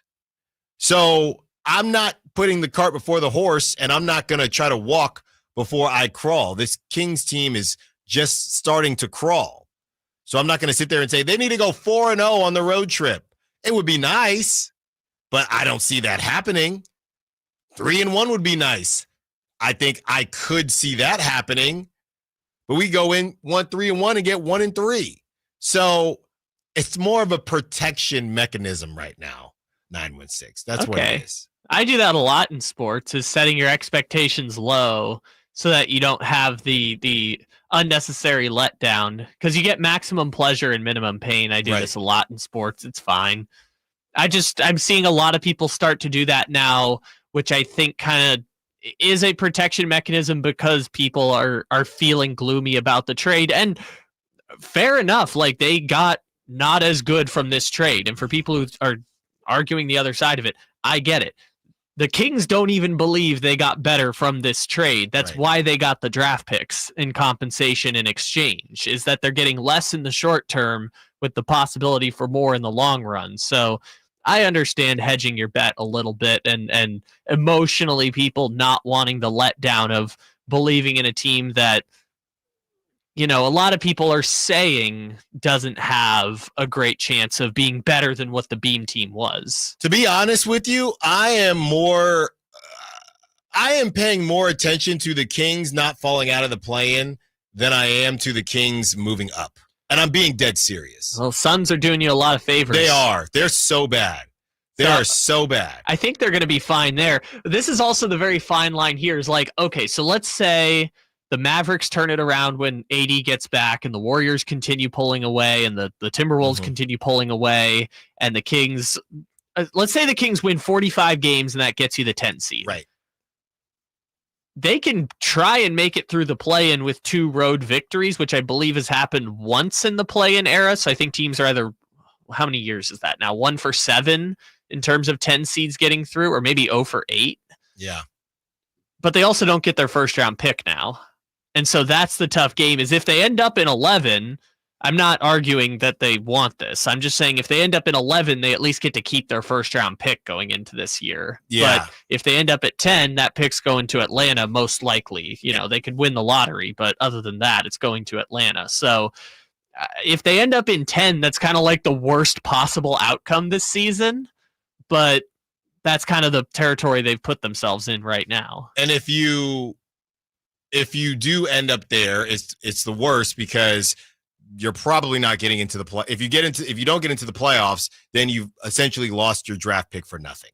That's the issue there. 916 follows up. They went to Boston, beat them by 30. They went to Golden State, beat them by 30. So they can do it. They beat plenty of good teams. And I know that De'Aaron didn't play in those games, which is probably some of the reason that you're pointing that out. I'll believe it when I see it, right? I was pretty high on this team when they were rolling with Doug Christie and everything was going, but a lot has changed since then, and we have to see what these guys are made of. Speaking of Doug Christie, we have some sound from Doug Christie and what he talked about after practice yesterday on the other side. Allen Stiles, Sacktown Sports. You never know what you might hear when listening to a Sacramento Kings game. Out of Keegan, going for another triple. Man, is he feeling it. Keegan, can he do it? Yes, there's number 11, Keegan Murray. Keegan steps back. He just knocked down his 12th three-pointer, a Kings franchise record. He's got 45 points. Never miss a moment of Sacramento Kings basketball with Sacktown Sports and the Sacktown Sports app. Tired of hearing scary radio ads about the IRS? Tax Relief Advocates is different. TRA is here to tell you that if you owe money to the IRS, whether it's $5,000 or $500,000, we have a solution. TRA can eliminate or reduce what you owe to the IRS with zero risk to you. We have over 1,000 5-star reviews on Google and an A+ with a BBB. End your tax nightmare today by visiting TRA.com or call 800-583-6580. That's 800-583-6580. T-Mobile 5G home internet keeps getting better. Get our fastest connection loaded with benefits. Get T-Mobile's best home internet starting at $55 a month with auto pay and any voice line. Plus, Price Lock. We won't raise your rate on internet. Check availability at T-Mobile.com/home internet. Exclusions like taxes and fees apply. Guarantees regular monthly rate plan price of fixed wireless 5G internet data with qualifying service. After $15 bill credit with postpaid voice line plus $5 a month without auto pay with debit or bank account. Regulatory fees included for qualifying accounts. $35 connection charge applies. Speeds vary due to factors affecting cellular networks.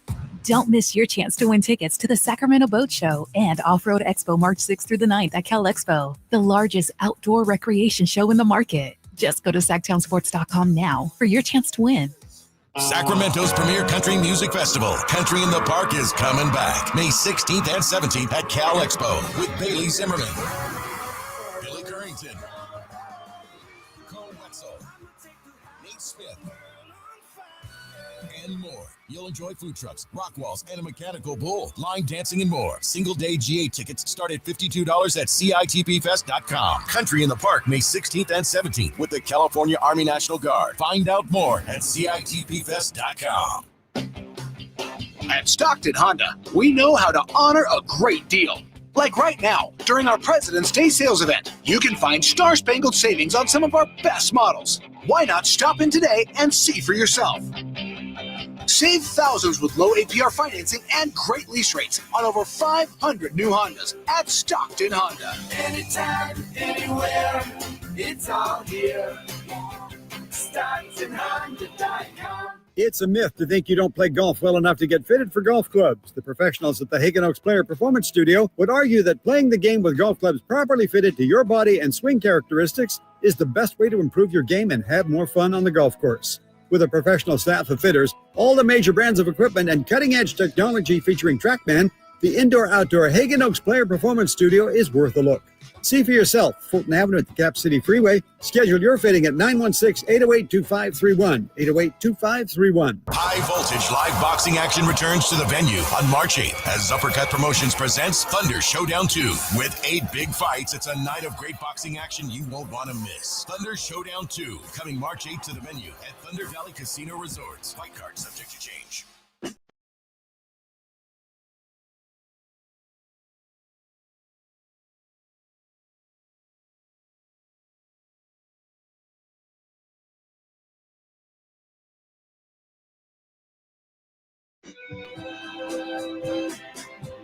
You're home for Kings Talk and so much more. Live and local. Allen Stiles on Sacktown Sports. As always, fans trying to talk us off the ledge. Well, I'll speak for myself, not Kyle. 916 says, we're only 2 games out of the 6th seed, fellas. I hear ya. So are 5 teams. Yeah, we'll talk after the 4-game road trip. How about that? We'll talk after the 4-game road trip. I've been dying for this team to get out of the damn play-in for 2 years. We will talk after the 4-game road trip. They go 3-1 or something like that. Let's have a conversation. But you continue to play 500 basketball, you're not getting to the 6th seed. Now, maybe I don't even know, does 500 basketball even get you to the 7 or 8? I don't think so. The rest of the season, you're saying? Rest of the season. Well, no, because everyone else has a better than 500 record. So 500 the rest of the season, they would finish with 43 wins. That's the 10 seed. So at some point, they're going to have to get away from the 5. They're 1 game over 500. So again, I will believe in them when they give me something to believe in and this new version of the team. I'm not talking about stuff that happened before the De'Aaron Fox trade. Even if De'Aaron didn't play, tonight will be another good start. That will make them 2 games over 500. And then let's see what they do against actual NBA competition. And this is all a matter of perspective, because I do want to give the optimistic flip side of it. This team isn't bad. They just play in the Western Conference. And being middle of the pack in the Western Conference means you're fighting for 10. Yeah. Meanwhile, if the Kings had this exact record right now in the East, they'd be the 7 seed. Sure. That's not the case. Then they are where they are. Let's hear from Doug Christian where he thinks they are. Let's start with Doug. And there was a lot of conversation about the guys learning to play with Zach LaVine. Here it is. There's a difference in, like, the guys know his game from him playing, 9 or 10 years or whatever it is in the league. They know his game. But it's different when you play with him and you're on the floor. Now you have to play that way within our sets, and guys need to know where to go and be in rebound position and make sure someone's back for transition and be able to crash from the wings. And like, all those little things mean a lot, but you don't know them until he is aggressive like he was last night. So that, I think it helps not only him and his confidence, but it also helps our group with understanding who he is, what he does, and the gravity that he has. Yeah. Great stuff there from Coach Doug Christie. And he had some more to say. And, Domantas Sabonis, we read off some of those quotes yesterday. He's learning to play with Zach, and Zach likes things a different way than some of the other guys. And Domas is still getting used to playing with DeMar DeRozan, by the way. So that's 2 new guys that Domas is working with. So we get all that. It's just a numbers game, and it's just how much time do you have to figure all of this out. Let's hear from Doug on pocket watching at this stage of the season.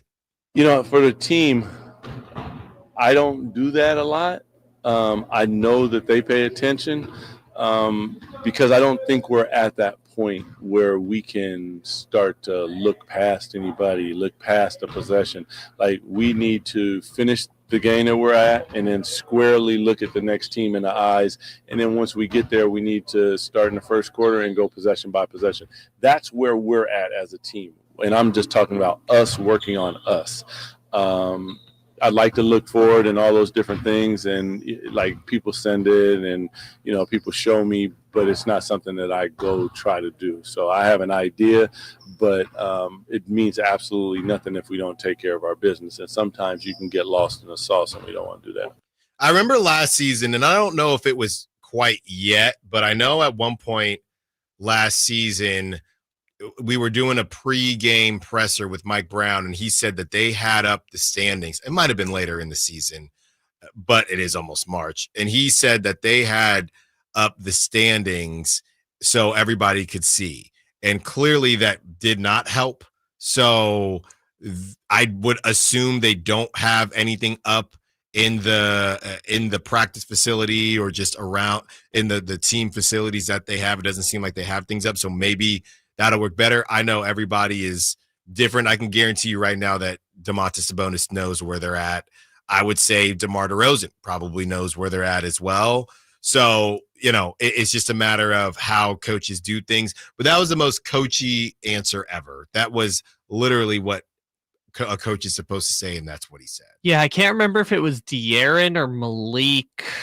Someone was asked that question at their locker earlier in the season, and they were like, "Yeah, I'm checking the standings." And then they gave the non-interesting answer, but they started off with like, "Yeah, I'm one of those people who's just always checking and seeing what other teams do and stuff like that." So I think kind of like fans, they're kind of in the same camp of some people do it, some people don't. No one really cares if you do or don't, which I have started more now that we're doing this show together. I have started looking at standings and games like that more, but I'm one of those people that it's whatever. If it's all going to come down to the last week of the season anyways. Yeah, and the opportunities that they will have or won't have, they all start tonight. It's a game-by-game thing, and that's essentially what Doug is saying. We can't even look past a possession right now, as let alone look at what other teams are doing. And last but not least, here is Doug on players right now knowing their roles. I think that these guys are so evolved as players that they can do more than sometimes they're asked. Now, first thing, definitely handle your role. What is it that you do? Are you a shooter? Do you crash? Do you bring energy? Do you facilitate? Are you a connector? All those things. Like, do your job first and foremost. But you have more to give to the game, and that's where I try to push the envelope and see if they can do those things. So, yeah, you have your roles. Totally get it. But at the same time, like, the bottom line is we win. And the more each person is able to do and pull, the better.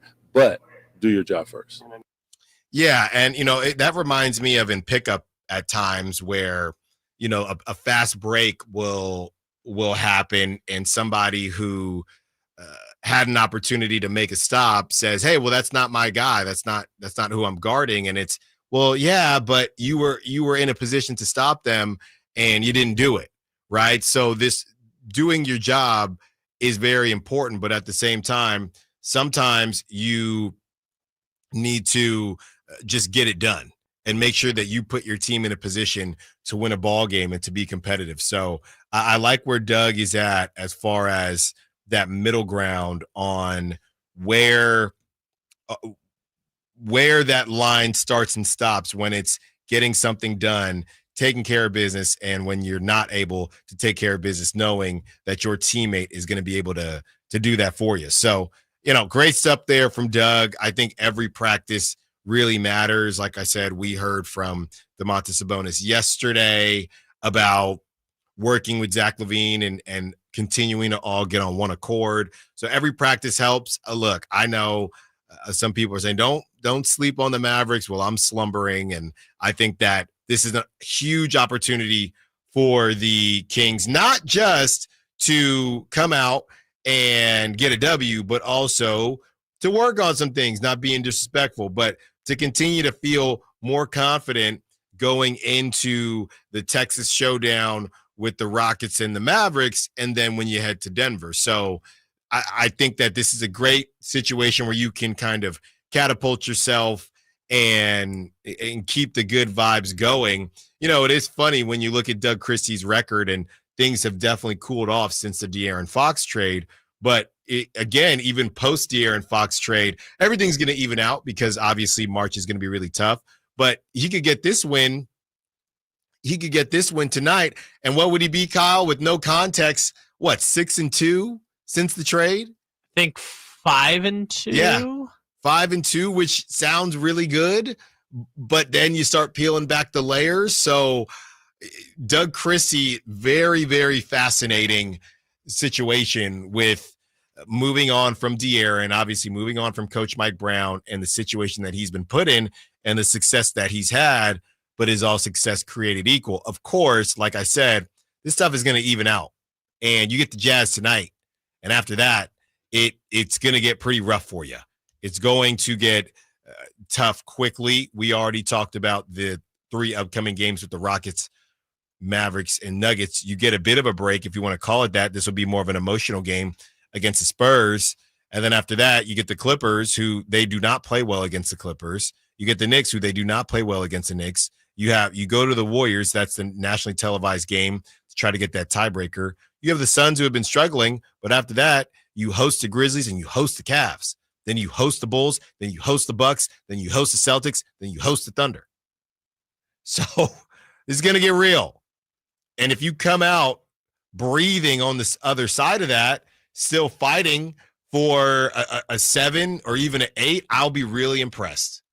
I'll be really impressed because this stuff is no joke. And it will even up for you. It will ease up, later after you have that stretch, you get the Blazers, the Magic, the Pacers, the Wizards, the Hornets. Then you randomly get the Cavs again, the Pistons. Then you go Cavs, Pistons, Nuggets, Clippers. I mean, yeah, you're saying this, but like the Pacers are above 500. Right, they are. I know. Pistons, and the Blazers have been playing really well too. Yeah, Blazers have a top 10 record in the league since like mid-January, which is kind of weird to think about. Tamani Kamara, huh? Yeah. How about that guy? But yeah, I think the bottom line is this. They have one of the hardest schedules in the league this season, and they're chasing from behind. Mm-hmm. That is not a good equation when it comes to gaining ground. But the good news is they've got a great bit of buffer room between completely falling out altogether. Right. But like we talked about earlier, depending on your perspective, that might not be a benefit because you lose your draft pick if you don't end up in the 11 spot. So the Sacramento Kings are kind of in this weird space where they're probably safe in the play-in, but then they've got a long path to end up getting through the play-in. And just to correct something I said in the last segment, 10 seeds are 0-8 in the play-in tournament. A 10 seed has never gone on the road twice and made it to the playoffs. Wow. This is going to be year 5 of doing the play-in tournament. So a 10 seed has never made it through the play-in tournament before. So this is kind of the tough part of having really hard games the rest of the season and just playing in the Western Conference. Not great, but Markelle Fultz has been pretty darn good. How good has he been? Let's talk about Markelle Fultz on the defensive end. We also hear from Sabonis on Jonas Valanciunas making his life easier. Allen Stiles, Sacktown Sports. Malik Monk plays here. Started left, goes right, steps back, launches the 3. Nothing but net. Oh, that was just filthy. Oh, my, that was sweet. Sacktown Sports is your proud home of the Sacramento Kings. Hey, everybody, it's your boy Kyle Draper. You know I'm a big guy, right, everybody? So sometimes, even my SUV or sedan, I want a little more space. Maybe I want to take the fellas to the football game or to the basketball game. Maybe I want to go golfing. Well, Mercedes-Benz of Stockton has the perfect solution. They have a Vans Fleet Center. And they understand your business needs. They understand your personal needs as well. They have a great inventory and a huge selection. And plus, they have the perfect van to power your fleet, including the new fully electric e-Sprinter alongside those reliable diesel options. So if you're looking for a new van just for personal reasons or even for your business fleet, head on over to Mercedes-Benz of Stockton. And get this, you can take advantage of their exclusive limited time 0% APR financing offer for up to 60 months on select models. So head down to Mercedes-Benz of Stockton or online at mbfstockton.com and tell them Drape sent you. Insurance companies perform a very valuable service, but they want to keep their money. Although most cases settle before trial, it is paramount that the insurance companies know that if pressed, your legal team has the experience to take your case all the way. For 25 years, Ashton & Price has earned the reputation that if the insurance company isn't fair, we're ready to force them to be fair. My mom used to warn me, wait till dad gets home. Think of us as dad. The best part, there's no fee until we win. Remember, for the best advice, don't think twice. Call Ashton & Price. When you're hiring, have you ever felt like you're missing out on meeting truly great candidates for your roles? It seems impossible to find them, but they have to be out there somewhere, right? Well, they're not hard to find when you know where to go, and that place is ZipRecruiter. And right now, you can try ZipRecruiter for free at ZipRecruiter.com/free. ZipRecruiter helps 10 million people with their job search every day. And because these people are actively looking for jobs just like yours, it's easy to find the right person right away. In fact, 4 out of 5 employers who post on ZipRecruiter get a quality candidate within the first day. But if you're not using ZipRecruiter, you're missing out. So see what it's like when the impossible is easy. When you go to ZipRecruiter.com/free right now to try ZipRecruiter for free. Once again, that's ZipRecruiter.com/free. ZipRecruiter.com/free. Never miss out on great candidates with ZipRecruiter. There's a reason why more and more people are coming from all over to Sacramento Chrysler Dodge Jeep Ram, Folsom, Elk Grove, Woodland, Roseville. And it's not just because they're centrally located next to Hagan Oaks Golf Course. It's because they make the car buying experience different than anywhere else. Yeah, of course they can get you a great price. That's the easy part. Where their general manager, Chuck Dean, and his team really make a difference is they don't believe you should have to sacrifice great customer service to get a great deal. Stomp on in today and see for yourself. That's Sacramento Chrysler Dodge Jeep Ram. It's the place where a handshake still means something. Come check out Capital Casino, Sacramento's #1 poker room with the most variety of table games in the region in a safe and friendly environment. Plenty of well-lit parking available, conveniently located in downtown Sacramento. And remember, Capital Casino has the best food, the best service, and the best action. 411 North 16th Street in downtown Sacramento. For more information, log on to capital-casino.com and please gamble responsibly. 1-800-GAMBLER. Listen for the Toyota Tahoe Report every Thursday, Friday, and Saturday with Johnny Mosley to get the latest weather conditions in Tahoe throughout this snow season. Brought to you by your local Toyota dealers. Toyota, let's go places.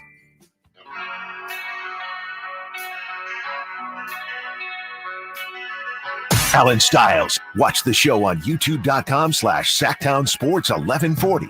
Or listen on the Sacktown Sports app. Well. This is just funny based on the timing and where this team currently is. Paul George is taking a break from podcasting to focus on a championship. Here's the quote. I want to let the Podcast P family know that after today's episode with Dwight, I plan to take a break from the pod just to focus on getting my body right, getting mentally right, and, help this squad make a push towards our goal to finish the season out and give ourselves a chance to be in contention to compete for a championship. Yeah, Paul George, you're a little late for that, brother. This is so Centel coded because, and it's not. You're giving people the thing they want to hear, which is they are the 12 seed right now. Oh yeah, no, they're toast. They're 20-37. They're 20-37. They're the 12 seed. Jared McCain has a torn ACL. Paul George has 3 different injuries, and I saw that report yesterday where they might break Joel Embiid's hip in order to alleviate pain and do knee cartilage replacement surgery. Like that thing is capital C cooked in Philadelphia.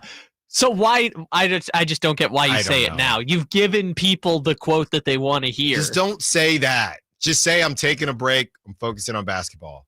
That's it. Yeah, because that's it. He's been doing the podcast, what, 2.5 years now? It's never stopped him before. Why now? I guess because the vibes, this is the first team he's been on that, like, the vibes really are that bad.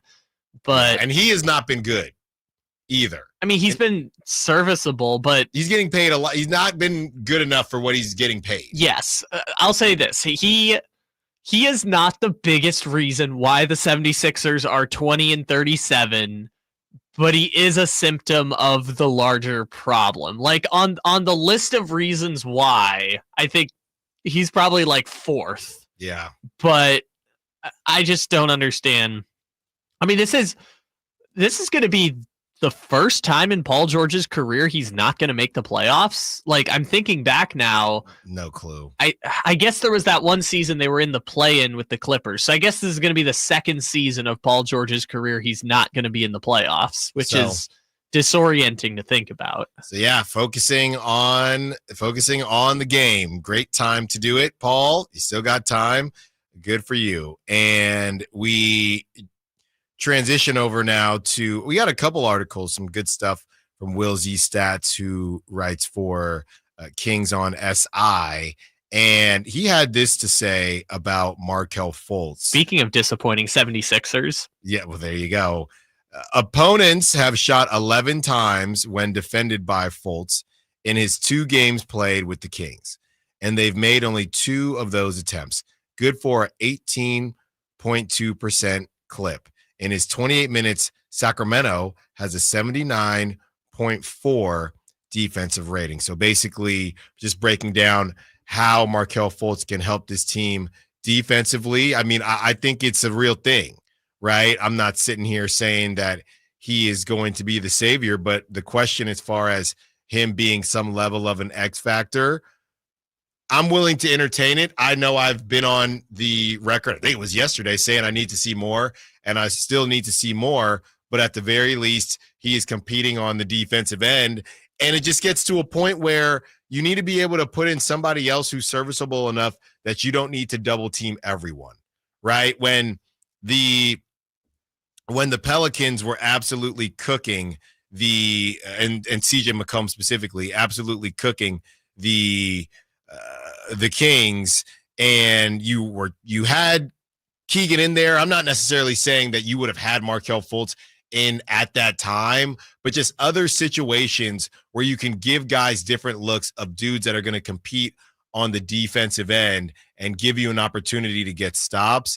And it does feel like you do have someone in Markelle Fultz. We've already talked about Jake LaRavia, but you do have someone in Markelle Fultz who's also going to be able to do that for you, and that's something that the Kings have really needed. And I know he made that 3 and everybody was kind of shocked, and I'm not, we shouldn't be that surprised when an NBA player makes a 3, but I know we've gone back and forth, and he's had a lot of situations with the hitch that he had and the shoulder and things like that. So I was happy when it went in and they got it done, but it's something where I don't want to put too much into it, but I am excited from what I've seen on the defensive end more so than the offensive end. I still need to see more of him as a ball handler. This is what Markelle Fultz had to say. I feel like defensive effort at the end of the day, with my length, my energy, I think I'll be able to pick up the ball.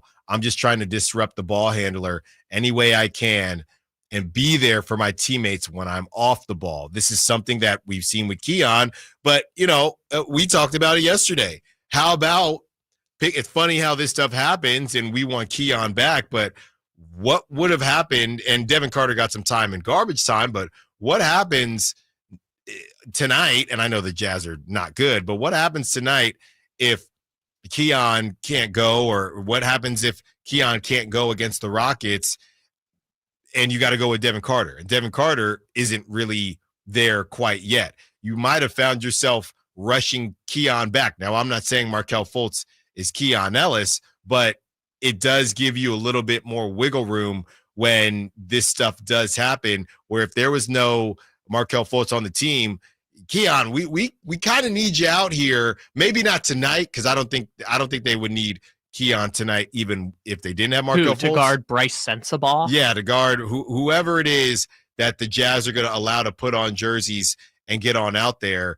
But, you go into this Rockets game, and the Rockets game, you're traveling, you're in the air. We know how that can kind of affect injuries as well. The Rockets, that game is on Saturday, so maybe this isn't the best example because Keon will probably be ready. But after that, most of those situations when you have back-to-backs and when you only have a day off here or there, it can't be Keon or bust. And it can't be Keon or bust even when he's playing. You have to have another capable guard to handle the rock and another capable guard that can defend. Somebody on the text line said, Allen, what about going after Trae Young in the offseason? 916. What do you think about going out and getting Trae Young next season?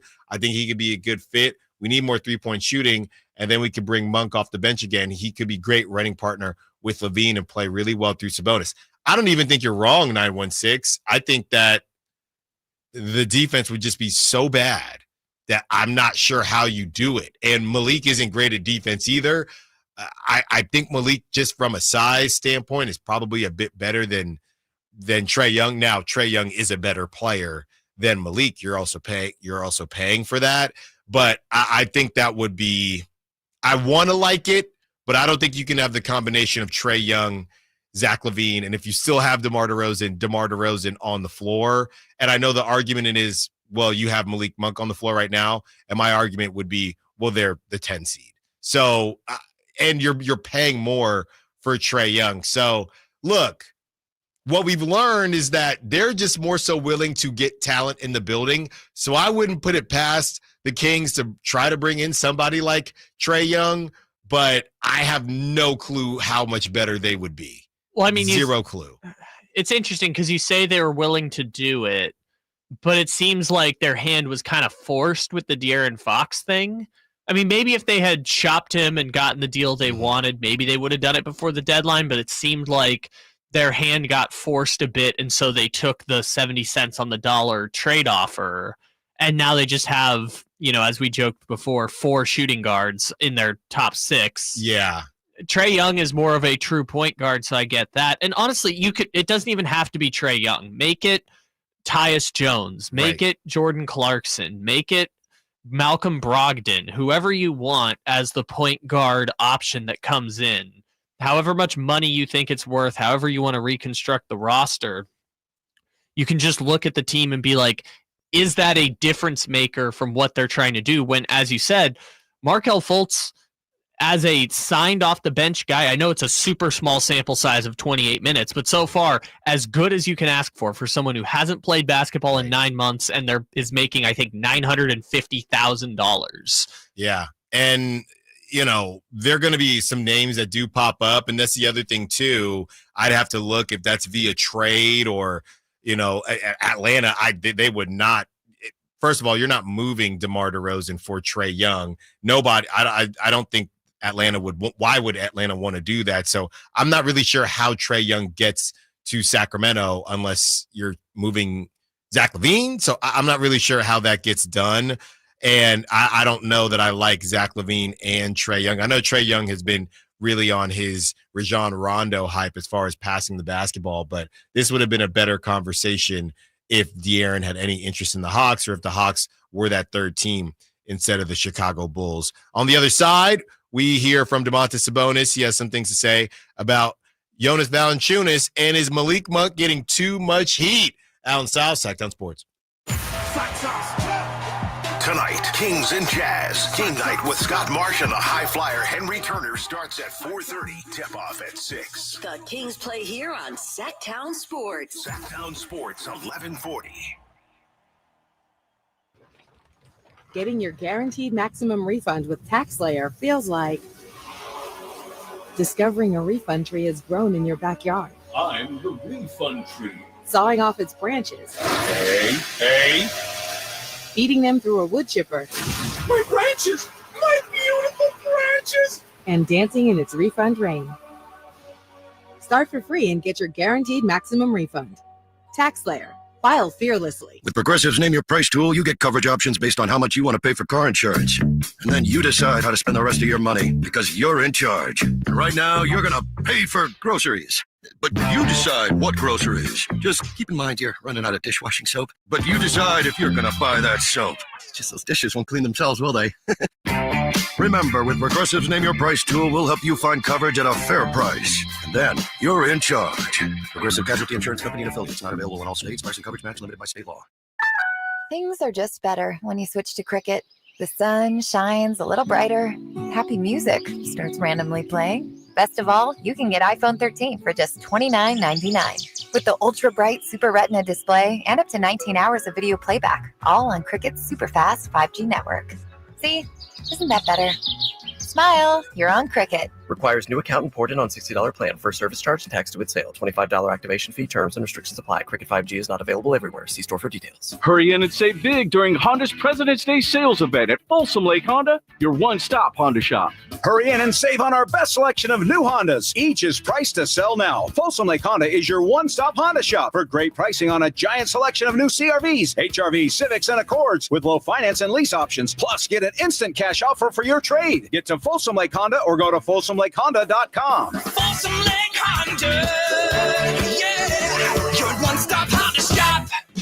Only one radio program captures the excitement of hunting and fishing as it happens. The award-winning California Sportsman with Sep Hendrickson. Only California Sportsman takes you where the action is. Live on the water, live in the blind, and live with the top pros and experts in outdoor sports. California Sportsman with Fishing Hall of Famer Sep Hendrickson is your premier destination for all things outdoors. Sep's Saturday Morning Outdoors. Ultimate Bass and California Sportsman, 5 a.m. to 8 a.m. Saturdays on Sacktown Sports 1140.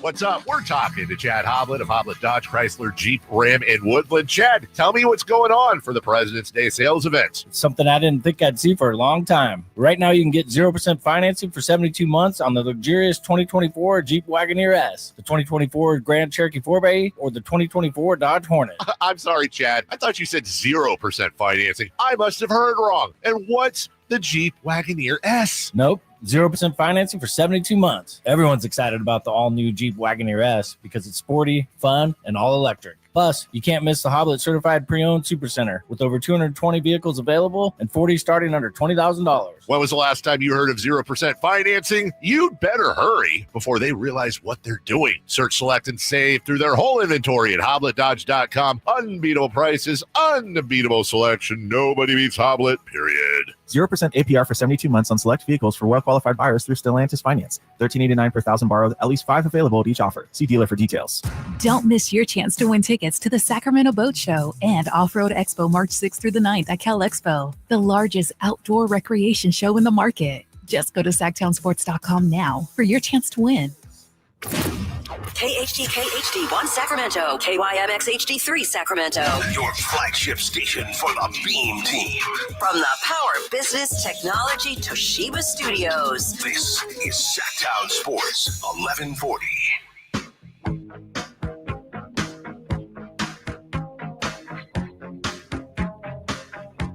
Your home for Kings Talk and so much more. Live and local. Allen Stiles on Sacktown Sports. If the Kings go after anyone in the offseason, it would have to be Naz Reid or John Collins. We desperately need a true power forward. That's from G Money.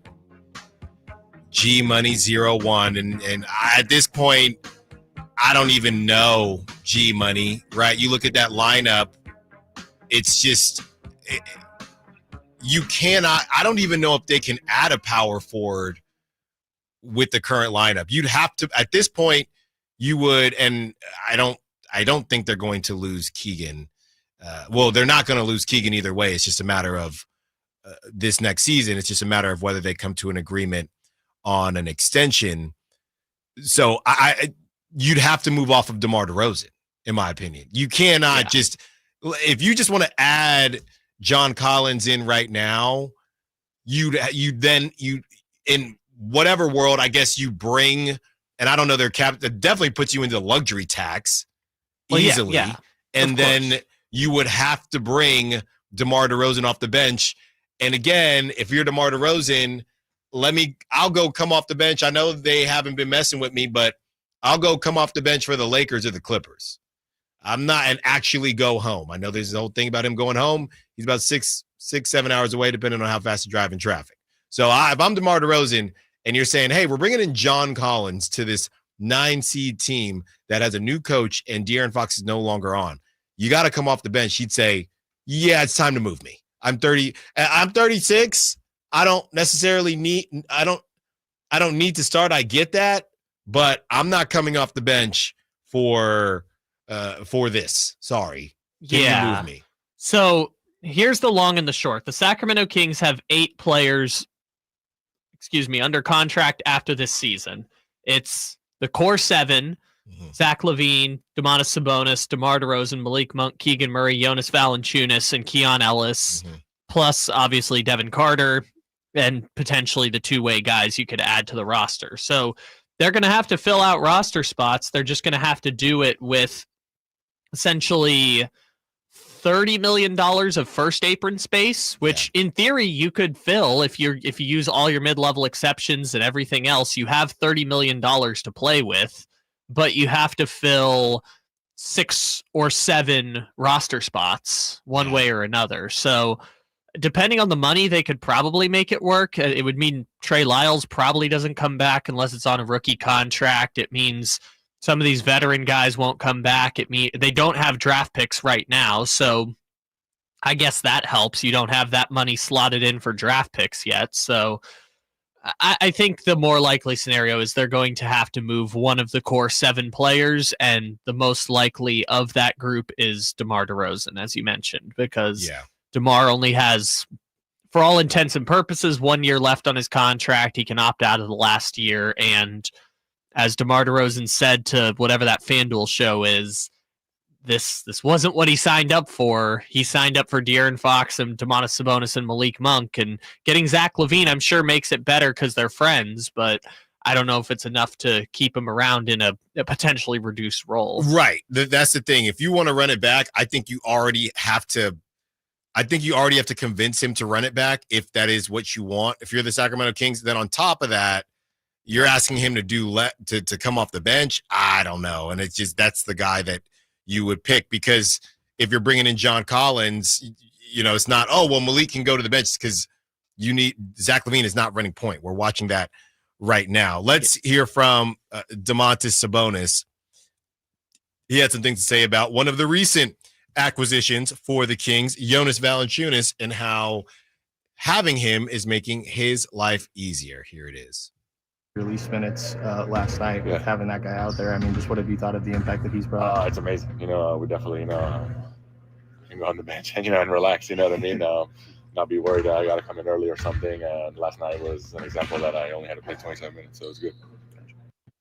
That was Domantas Sabonis on adding Jonas Valanciunas. And yeah, I think that we've seen some good things from both of them. We've seen the beefy duo at some point, and I haven't heard that one before. The beefy duo. We have the meat, and we'll probably see it again at some point.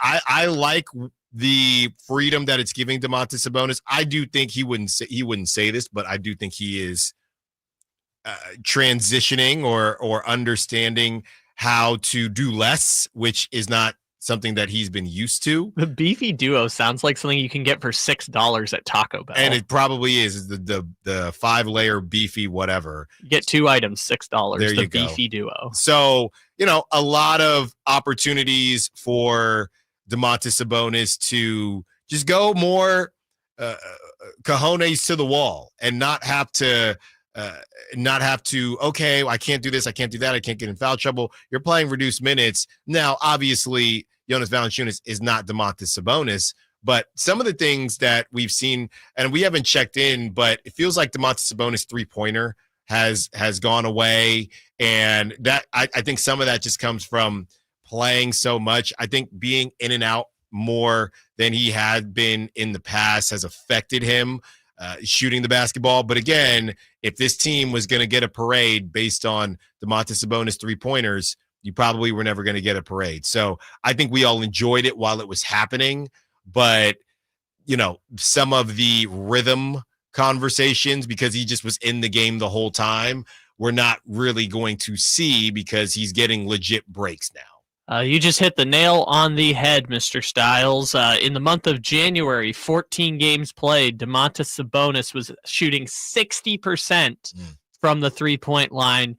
In 10 games in the month of February, he is shooting 27.3%. And I think I remember those 2 makes, or maybe it was 1. It wasn't a lot. If you go through his game logs, which I just had up a second ago, here they are.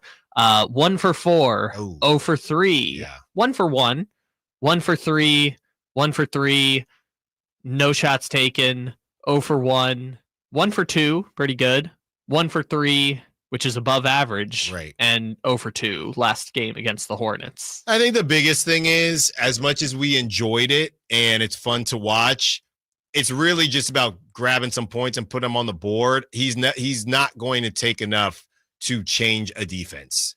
And I think we had to see that to know that, and now we know that. I will also add that the De'Aaron Fox trade happened on February 2nd, so I think part of it, too, is it was a big floor spacing thing when it was Fox and DeRozan both doing their thing in the middle of the paint, that Sabonis being on the outside would spread things out a bit. Yeah. I think since De'Aaron Fox has been gone now, they can afford to not that Sabonis doesn't have to go to the 3-point line as much, but there's not a clogging the lane issue as much anymore. No, if you look at that lineup, you still have DeRozan, but Zach LaVine, for all the things that some may say De'Aaron is better than Zach LaVine at, Zach LaVine is a better 3-point shooter, and he's there to shoot high volume threes. So you add that, and now you have Malik starting, who Malik has not shot the 3-ball great, but he can shoot the 3-ball. Malik, Keegan, Zach LaVine, and honestly, another part of that too is that DeMar DeRozan has been chucking threes. So if you have 4 guys that aren't afraid to shoot the 3-ball, now Domantas Sabonis was shooting the 3-ball because of a need. You never necessarily wanted him. That's not the first thing you wake up in the morning and say, hey, Domantas needs to shoot more. If you're waking up and saying that, it's because somebody else isn't doing their job, or it's because you're looking for something that you're not currently getting. So now that you're starting to get that, Domantas Sabonis shooting the 3-ball is not necessary. Once again, nail on the head, Mr. Stiles. In the first 3 months of the season, so that's October through December, basically in the Mike Brown era, if you want to deduce it that way. Right. Under Mike Brown, DeMar DeRozan was shooting 2.1 3-pointer attempts per game. In the last 2 months of the season, he is shooting 4 3-point attempts per game. So he's doubled his number of 3-point attempts per game in the Doug Christie era versus the Mike Brown era. Wow. And he's taking them with confidence, and he's taking 4, and then you subtract 1 a game, or you add that 1 a game where his big toe is on the line, and it's actually more like 5. So they're getting them up, and I know a lot of people freaked out when Doug Christie said he wants the Kings shooting 53 pointers a game. There's no way they get there, but we understand, or most of us understand, what he was basically saying. That's the style of play that I want to lean into, being able to run, being able to get out in space and do the things that good teammates do. They're not going to get to 53s very often, but we understand why he was saying all that. Here's the exact splits. I know those were approximations. 2.1 3-pointers per game under Mike Brown, 3.9 3-pointers per game under Doug Christie. Okay. And then you add in that 1 a game where his toe is on the line. So which is one of the most frustrating things, just from I'm a bit of a nerd. And so just one of those things that you just see it happen. And I'm just like, if you just, and I know it's muscle memory, but if you just trained yourself to just have a half foot back, it would be a 3-pointer every time. But maybe he's missing it front rim or back rim. I think the reason he doesn't want to, you can tell when he's shooting it that he's trying really hard not to change his shot at all. So that's why he'll even get a little bit more momentum versus the shot looks the same, and I think that's why he gets so close to the line. And some of it is just mental. Some of it is just mental, too. I'll have to watch him in warm-ups and see how often he's just up against the line like that. Which also his game is so much about creating separation, right? Because he's a big guy, but you watch him on the floor, and he's not the biggest person out there. So he's much guarding fours all the time. Well, that too.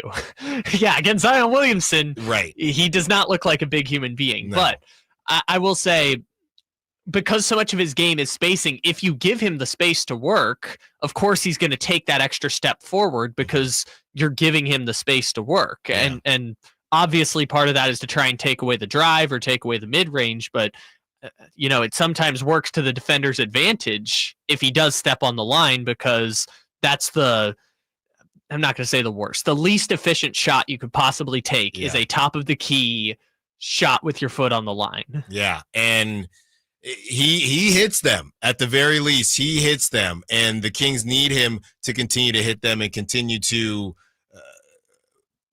be a threat at that level. The 916 Folsom Mike says DeMar DeRozan's threes look different, like he changed his form and worked on them a ton. Since when, Mike? Are you saying this season, from when he was taking them at the beginning of the season, or just DeMar's career? Because it looks like he's getting his body into them a little bit more. He's getting his tush into those shots, but I wouldn't say they look particularly different than the mid ranges that he takes. He just looks like he's giving it a little bit more of an oomph, but also at the same time doesn't want to change his form or anything like that. So it doesn't actually look different to me, Mike, but maybe I'm missing something.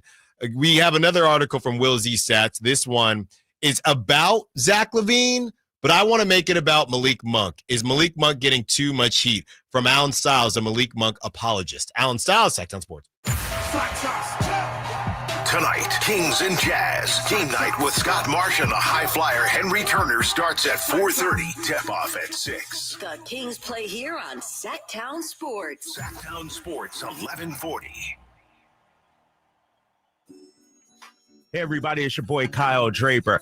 I still remember the first car I ever owned. It was sweet. It was cherry red, but it didn't quite run the way that I wanted. It would make a funny sound like something like that when I was driving, and eventually I had to get rid of it. But I tell you what, I wish I knew the fine people at Mercedes-Benz of Stockton back then. Their service department is first class, and they accept most extended warranties no matter where you purchase your vehicle. Their service department, those technicians out there, they're super experienced, more than 224 years. Plus, they treat you fairly. The price is fair. They treat you like your family. So schedule your service today at Mercedes-Benz of Stockton. It's just a short drive right off I-5, or of course, you can go online anytime at mbfstockton.com to schedule your service today and tell them Drape sent you.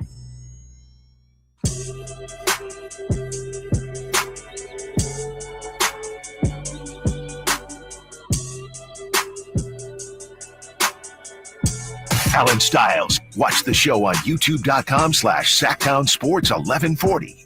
Or listen on the Sacktown Sports app. I've had this in my phone for about the last 3 segments here, but because of all the great texters and sack chatters, I have not read it yet, and I'm going to read it now. John Lynch out there at the Combine, he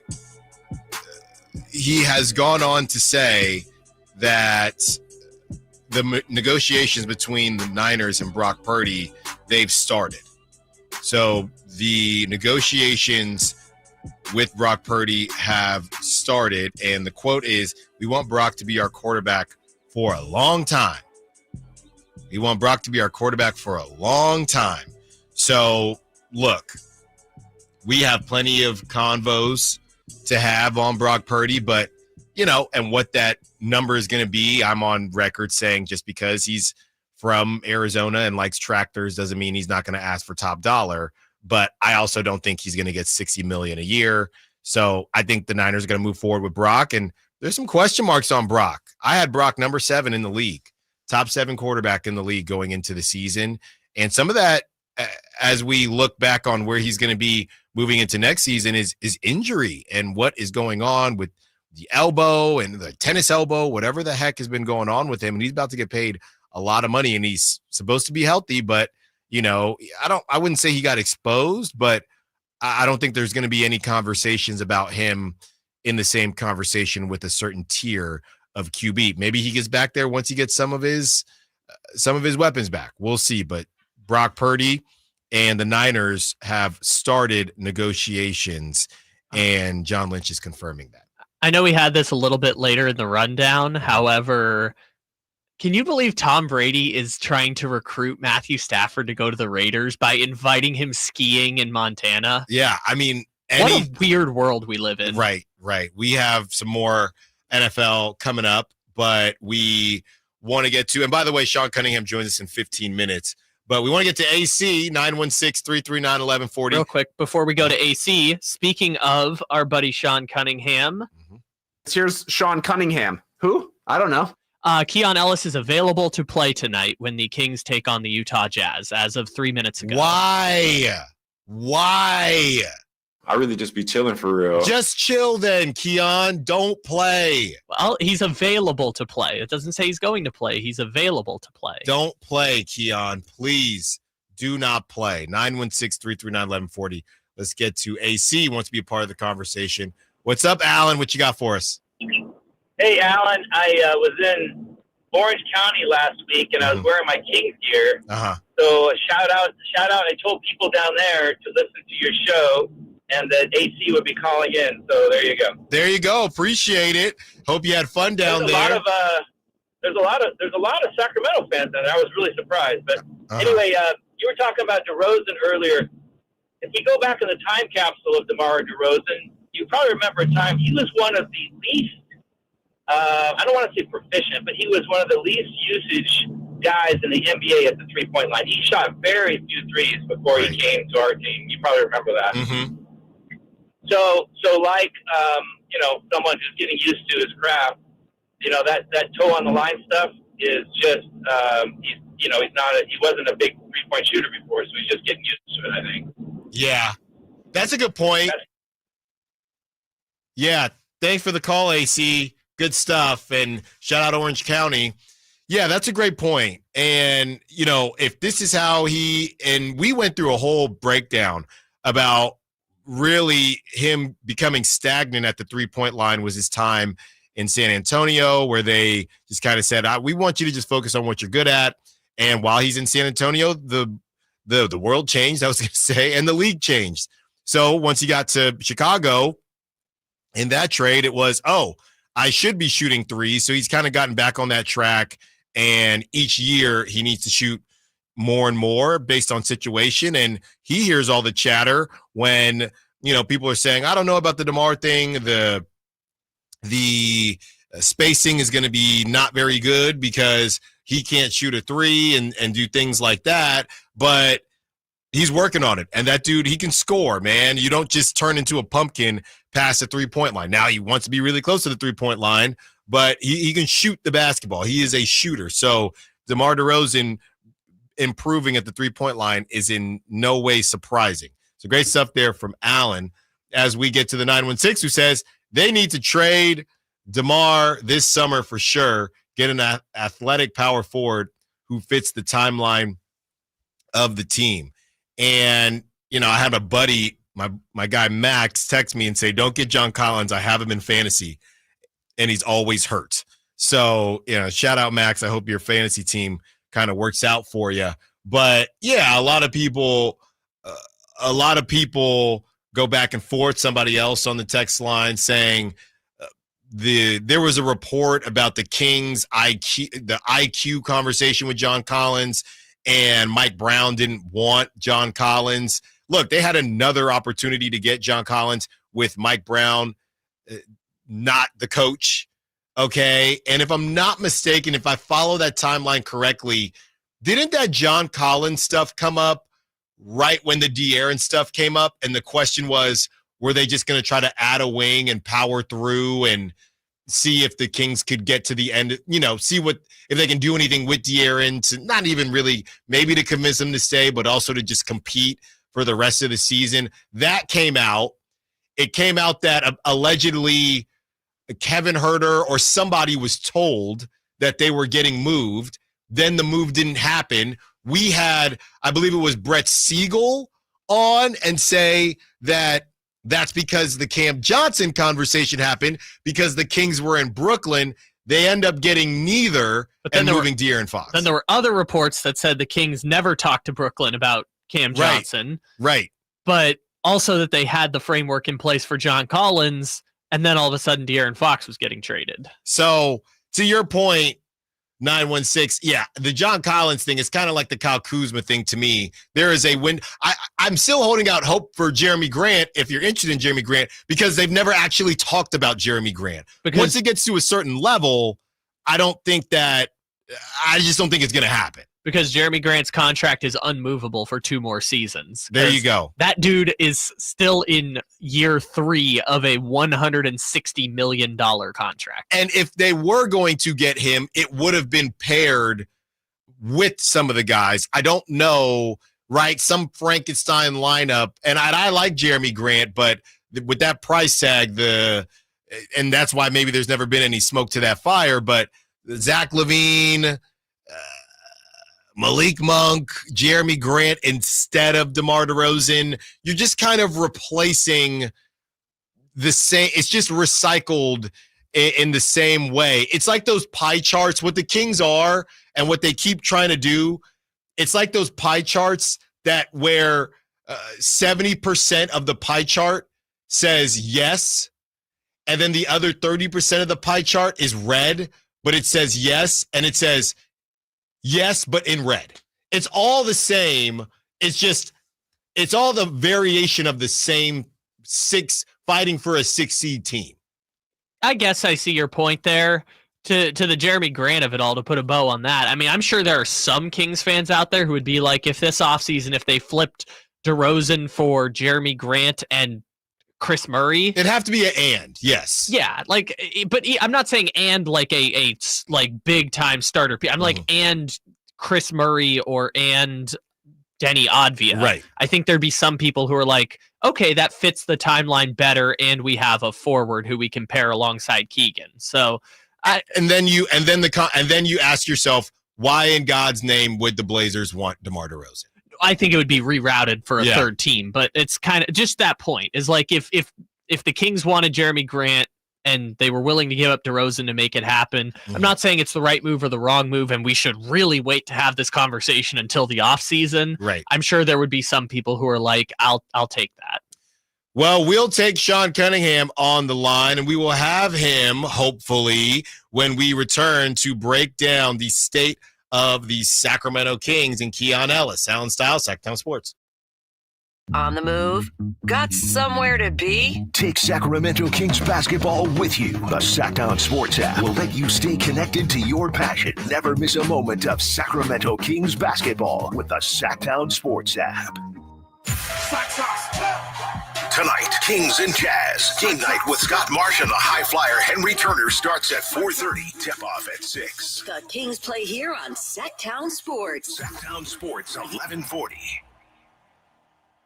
Attention! If you owe money to the IRS, this is an urgent message. The IRS is cracking down by sending out collection letters, garnishing paychecks, seizing bank accounts, and putting liens on homes and businesses. They call it enforced compliance, and you better watch out because penalties and interest on unpaid taxes compound daily, making it even harder to get out of debt. Don't let tax debt destroy your life. You need to call Optima Tax Relief, America's #1 tax resolution firm. They're experts in taxpayer assistance programs that can save you thousands if you qualify. A+ rated by the Better Business Bureau, Optima's resolved over $1 billion of tax debt for their clients. Let them fight on your behalf, helping to put your tax problems to rest. Call the tax professionals at Optima now for a free consultation. Call 800-343-6460. 800-343-6460. 800-343-6460. Optima Tax Relief. Some restrictions apply. For complete details, please visit OptimaTaxRelief.com. Sacramento's premier country music festival, Country in the Park, is coming back May 16th and 17th at Cal Expo with Bailey Zimmerman, Billy Currington, Cone Wetzel, Nate Smith, and more. You'll enjoy food trucks, rock walls, and a mechanical bull, line dancing, and more. Single-day GA tickets start at $52 at CITPFest.com. Country in the Park, May 16th and 17th with the California Army National Guard. Find out more at CITPFest.com. Hello, Sacramento. I'm Emran Pilati, owner of True Sports Cards and Collectible Store here in Rockland, California, and the host of the True Sports Cards Show that airs right here on Sacktown Sports 1140 every Saturday from 10 to 11 a.m., where we discuss the latest trends, hottest products, and deliver exclusive interviews with other industry leaders. And don't forget to visit our shop, True Sports Cards, at 6661 Stanford Ranch Road in Rockland and see what we have for all your sports card and memorabilia needs. Are you tired of your tee shots ending up in the adjoining fairway while the rest of your foursome is hitting it down the middle? Well, experts will tell you that being properly fitted for golf clubs will help you strike your drive center cut. The Hagen Oaks Player Performance Studio and its team of trained PGA professionals are ready to help you get rid of your banana balls and duck hooks. Hagen Oaks Indoor-Outdoor Player Performance Studio fittings are available 7 days a week. Make yours today by calling 916-808-2531. That's 808-2531. There's no better time than now to get yourself into a brand new Jeep because it's Jeep Adventure Days at Sacramento Chrysler Dodge Jeep Ram, offering the best deals in town and a selection other dealers are jealous of. Stop on by. They're just off of Business 80 across from Hagen Oaks Golf Complex. Sacramento Chrysler Dodge Jeep Ram. Want the best movie experience in town? Join Sacktown Sports IMAX Pass by visiting SacktownSports.com. Sign up today. You can win tickets to see this week's films at the Esquire IMAX Theater. Tonight, Kings and Jazz. Game night with Scott Marsh and the high flyer Henry Turner starts at 4:30. Tip-off at 6. The Kings play here on Sacktown Sports. Sacktown Sports 1140.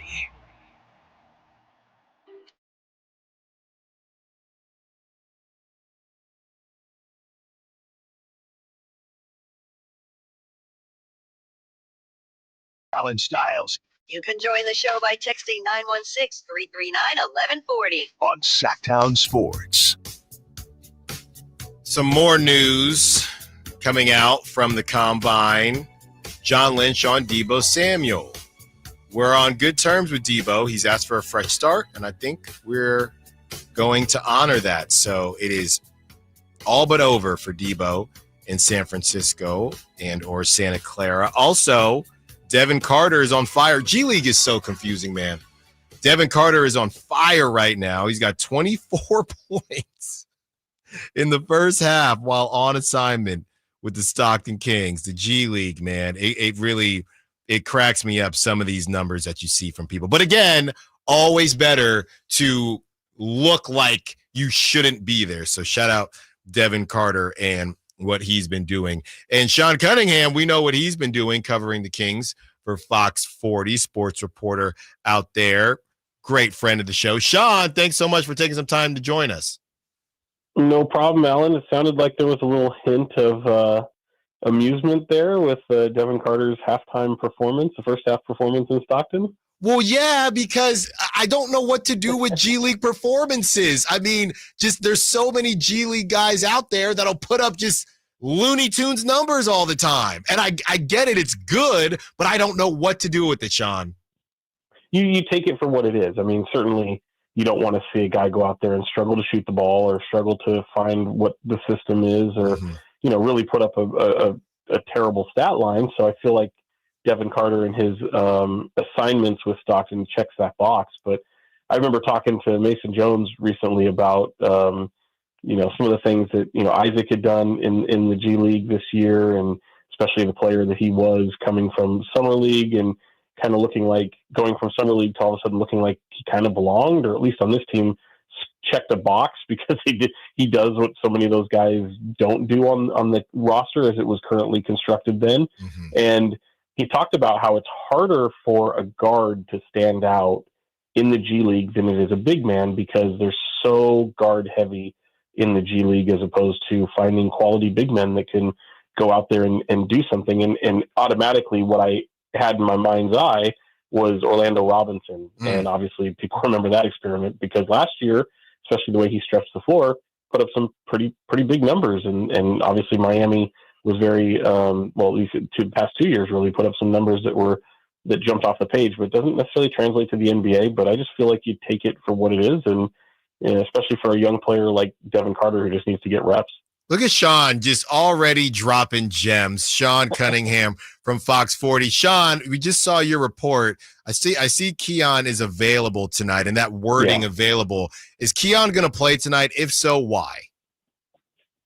Yeah, I think he will. I think it's going to be once you're available, there's no probables, there's no questionables. You're available to play, and if someone like Keon Ellis is available to play, you play him. Especially with what he brings on the defensive end, and he's obviously a part of the key ingredients in the whole concoction that is the Sacramento Kings gumbo, if you will. I mean, he plays a very key role in that. So even going up against a lowly opponent like the Jazz, and if people hadn't seen, obviously they're going to be depleted themselves. I mean, they're in the Cooper Flag sweepstakes, so they've got guys like John Collins and Lauri Markkanen and Colin Sexton all out. Walker Kessler will play. But this is a team that's obviously looking at the lottery and trying to win the lottery and not trying to compete. So these are the types of games that have historically given the Kings fits, and they have to go out there and take care of business. You can't control who your opponent is. And just like the other night with the get-right game, as I like to call it, against Charlotte, and you go out there and beat them to the tune of 42 points. I don't care if they're beating them by 1 point, 42 points, or 10 points. You just got to get away out of Utah with a W, and that's not always the easiest thing to do, no matter who they suit up. Talking to Sean Cunningham, Fox reporter for Fox 40. And Sean, with that being said, look, there have been some conversations just about the pessimism around the Kings and how a lot of people aren't feeling too great about the Kings' chances. I know you've looked at that schedule, and March is a beast. I just don't want to get hurt again, Sean. And last season I came in, wet behind the ears, ready to cover the Kings. And I said, I think they could be a 3 seed, and they ended up being a 9 seed. And there was no drama really last season. And now you have this season and how volatile it's been. What do you think is realistic for the Kings? Because I'm not looking outside of the play-in anymore. I'm not even looking at the 6 seed. I'm not doing it to myself. Are you still thinking, hey, if something clicks here, you never know. They are only 2 games back. What is your realistic take on the Kings for the rest of the season? Yeah, I mean, I don't want to sound like I'm speaking out of both sides of my mouth, but nothing would surprise me at this point. Because I think look, every one of these games, and I know it's cliche, but it's the facts. Like, all these games are playoff games for a team like Sacramento. You're closer to the 6th seed than you are the 11th seed and being out of the play-in tournament by half game. 2 games out of 6, 2.5, I believe it is, out of the 11, and being out of the play-in picture entirely. So I think, if the safe money is betting on, I think this team will finish in the play-in tournament and see what the chips fall where they may. But nothing would surprise me if they miss it entirely. If they finish 6th in the West, I don't see them going above that. But I feel like they've got talent to be able to compete at that level, and figuring out that talent is obviously what the biggest challenge is. And they might have a little bit of, roster deficiencies, and certainly adding so many new faces. I mean, you don't have a training camp. All the excuses are there. Doug Christie's not going to hang his hat on any of those excuses. They're having obviously tough conversations lately after the loss to the Warriors. And I think more than anything, people want to focus on rotations or, who starts, or, does the ball stagnate? At the end of the day, to me, it's their give a damn. It's their sense of urgency that they sometimes don't bring to the game, thinking that they can just flip a switch in the 4th quarter. And by the way, that's not unique to this Kings bunch after the trade. That was a characteristic that kind of haunted and plagued the De'Aaron Fox era Kings, and that Mike Brown coached as well. So I say, look, I mean, these are the cardiac Kings for a reason. Whether you're calling them Kings or Kangs, both are apropos. And buckle up, because I think this is there's a lot of roller coaster left in the season. I think there's going to be frustrations, and there's going to be some games that you may have written them off, like that Boston game. People probably had no thought that they'd go in there and be able to shock Boston the way they did, and they were able to do it. And I think one of the things I think is the most encouraging if you're a Kings fan is Zach LaVine has to be that guy. He has to be a guy who comes in and plays with an aggression and looking to score the ball and looking to be the player that he's been not only the greater part of his career, but especially in his best season. But it's been so efficient. And we got to see a taste of that last night.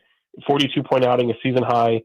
only his second time getting over 30 points since he's been in Sacramento. To me, that's borderline unacceptable because he should roll out of bed and get 30 on this team.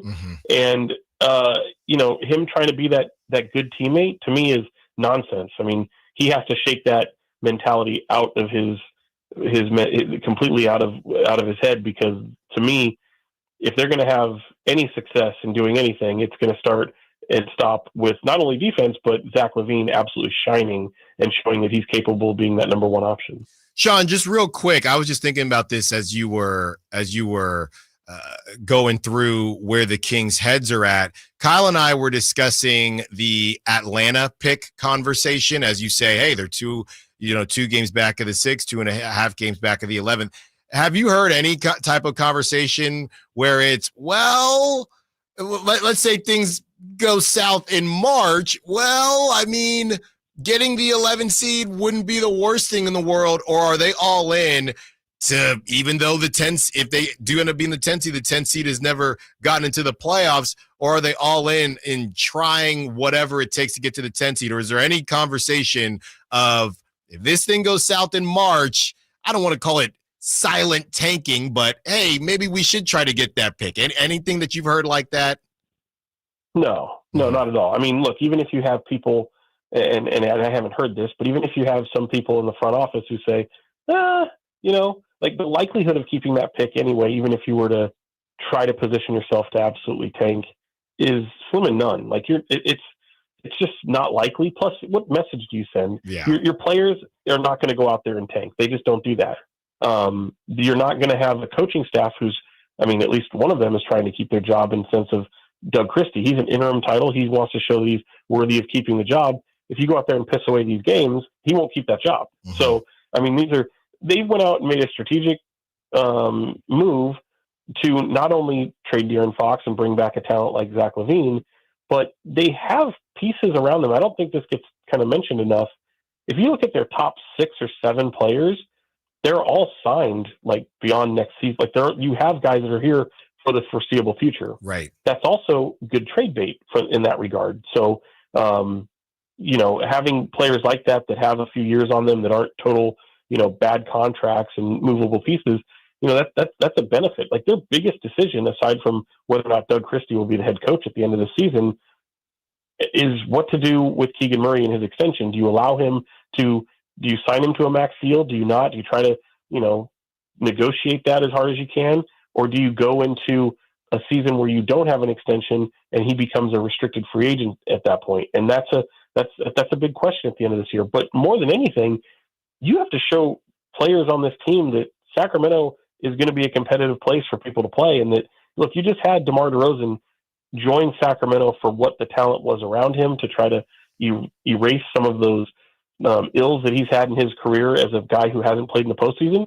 You think Zach LaVine is here in Sacramento and wants to give up on the postseason? That's haunted him more than even, like, DeMar DeRozan has gone further into the playoffs in his career than Zach LaVine has even touched. He's had, 4 games? 4 games in his entire career in the playoffs. So, yeah, any of this tanking notion would be absolute nonsense. Players don't think that way at all. They just really don't.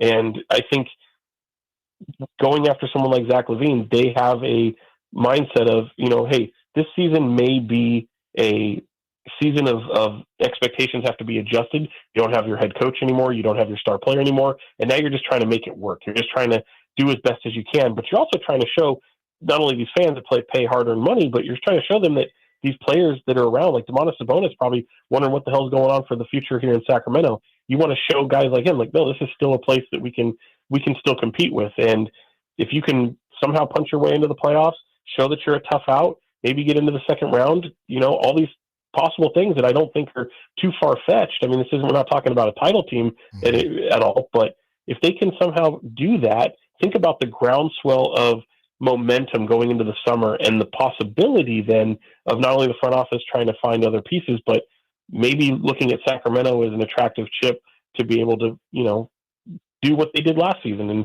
try to attract somebody. That's been hard to do in Sacramento. It always is, but free agency isn't the only route of doing so. DeMar DeRozan came here in a sign and trade, so that's technically a trade, and they can go out and hopefully add to some of the talent that's on this roster. Sean Cunningham, you got me ready to run through a wall right now, man. I'm back on the optimistic bandwagon. It all starts tonight against the Utah Jazz. Real quick, Sean, run more before we let you go, and thanks so much for the time. What are you hearing about Doug Christie's status with the team? Whether they make if they make the playoffs, it's obvious. And like I just said, you've got me back on the optimistic bandwagon. But is there any world? Because I've even said, even if they don't, just because of everything that Doug's been through and we'll call it the investment that they've made in Doug within the past couple coaching staff for Doug to be on them, it feels like they really want this to work with Doug. Is there any world where Doug isn't the coach next season? I mean, with everything that he's already been through, because I don't really see it. Yeah, I mean, to me, it's in kind of broaching that subject, I think a lot of it just is so contingent upon what happens in these remaining games. I mean, does he lose the locker room? Does he you do your exit interviews with your players and you talk about all things and the direction that the franchise is going, and certainly that's going to be one thing that pops up. And I just think, frankly, it's too early to tell. If I was to, again, I think looking at it from a wagering standpoint, my goodness, I feel like the safe money is for him to stay there, even if they continue on being what they are. I mean, there's a lot of built-in excuses in terms of what this team is currently, and certainly, we've seen their flaws and some of the things they're trying to work through. But you change course midseason. It's never really a great opportunity for a first-time head coach to take over in the middle of the season. But shoot, compare that with Jordy Fernandez. Yeah. I mean, Jordy goes to Brooklyn. He's got the paycheck to go with it and some of the security to go with it, but he's got a team that isn't nearly as talented as Sacramento. So Doug has the luxury of having a lot of talent and pieces that he's already known around him. I mean, think about the bond he has and the trust he has with a guy like Domantas Sabonis. So positives, negatives, sure. I think if I'm betting, I think that he's the guy going forward. I think he's got the support of the organization and ownership. But make no mistake, I think that they'll definitely have a decision to make, and they'll definitely have to look at who's available. I think that's also something in the coaching market where you look and maybe kick some tires on possibilities that may not exist today, that may exist come the end of the season in April or May. So, or even June, if you want to dream so big. But yeah, I think those are all discussions to be had for another day. But if I'm to pick one, I think that he will be the head coach. Sean Cunningham, great stuff as always. Thank you so much for taking the time, Sean. And hopefully we get another beam tonight, and the Kings, when they start that Texas road trip, they can keep the W's and the beams coming. Sean, we will talk to you soon. Fox 40 reporter, go make sure you follow Sean on social media and also check out all of his stuff on fox40.com. Thanks so much, Sean. Thanks, Alan. Anytime. And hey, man, just take it easy, man. Deep breaths. Like, this is King fans know what they're in store for. They've been through this. They're I know you have to do a show every single day, but don't be surprised by anything. They could go out there and absolutely, wet the bed and it's all for naught, and you have those built-in excuses, but just enjoy the ride, man. Just enjoy the ride. All right. I hear you. I appreciate you, Sean. My blood pressure is going down as we have this conversation. We'll talk soon. You got it, buddy. On the other side, we keep the conversation going. Also, this was the call that we mentioned as we talk about Brock Purdy, whether you should pay him.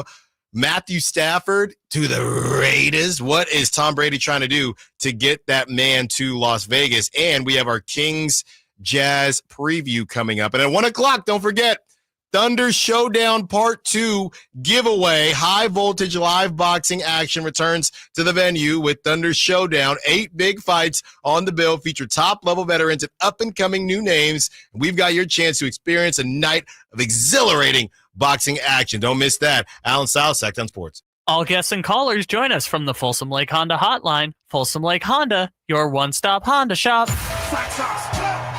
Tonight, Kings and Jazz. Game night with Scott Marsh and the high flyer Henry Turner starts at 4:30. Tip-off at 6. The Kings play here on Sacktown Sports. Sacktown Sports, 1140.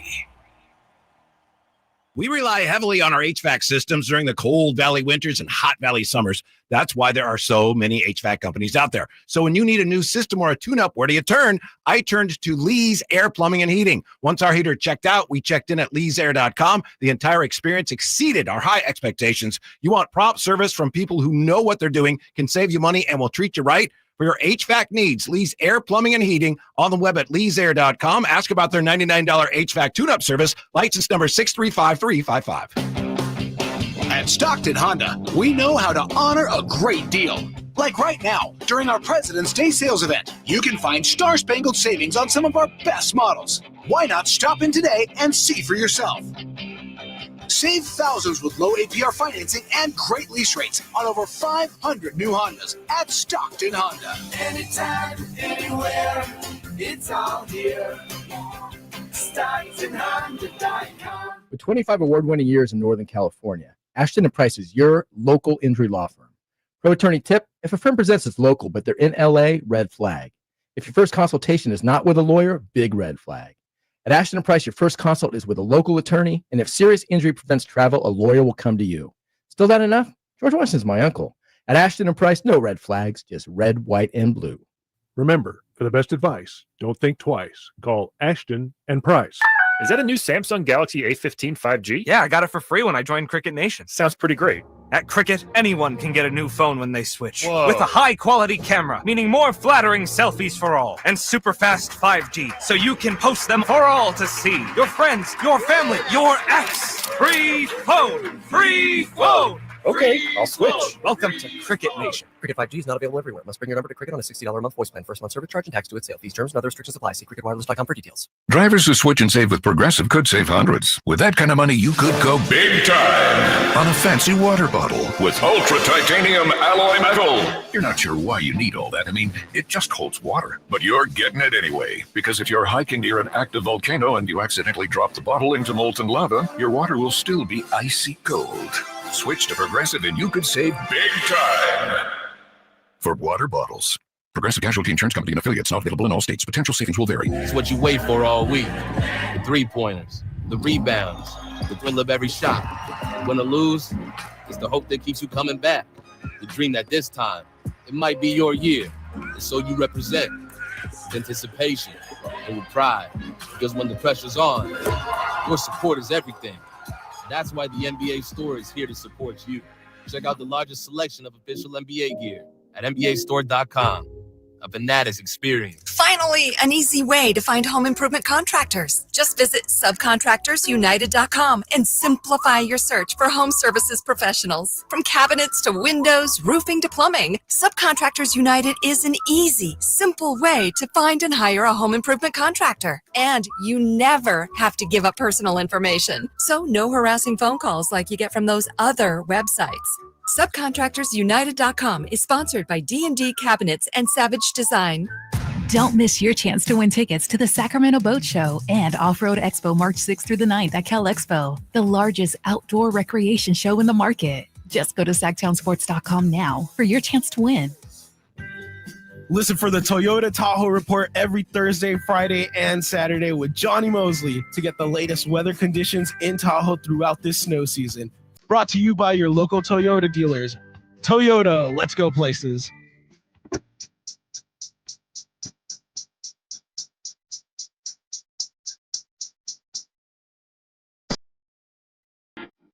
We're home for Kings Talk and so much more. Live and vocal. Allen Stiles on Sacktown Sports.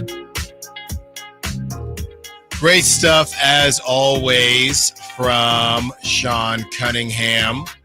And if you're curious, you can go check that out on YouTube. That'll be up there pretty soon, and on the Sacktown Sports app, where you can rewind on YouTube. If you're curious what Sean had to say about Doug Christie, he said if you were a betting man, he thinks Doug Christie will be the coach again. But he also said it's kind of too early to have this conversation. A lot could happen.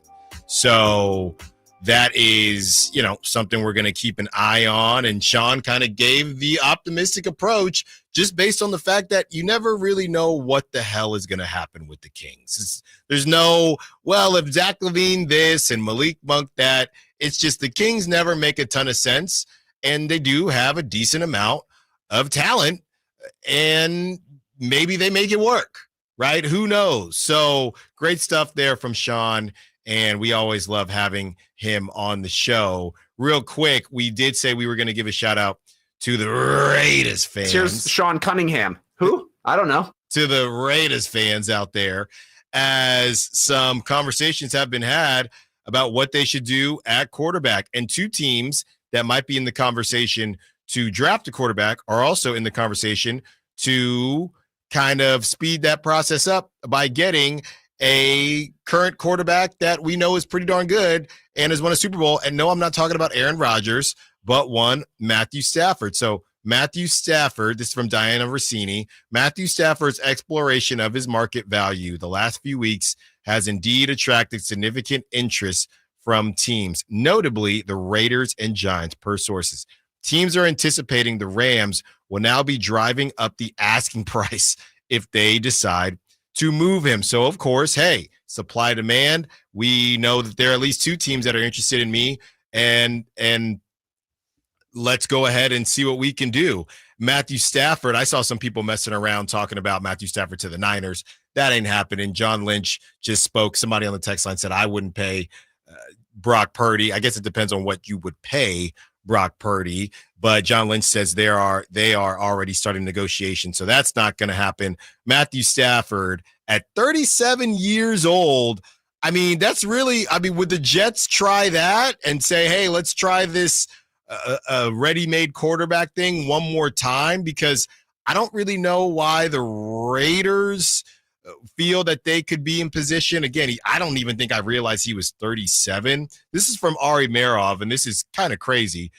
Raiders minority owner Tom Brady recently hosted Matthew Stafford at his Montana home to discuss a potential move to Las Vegas. Stafford has permission to explore options with other teams. So you're flying dudes out.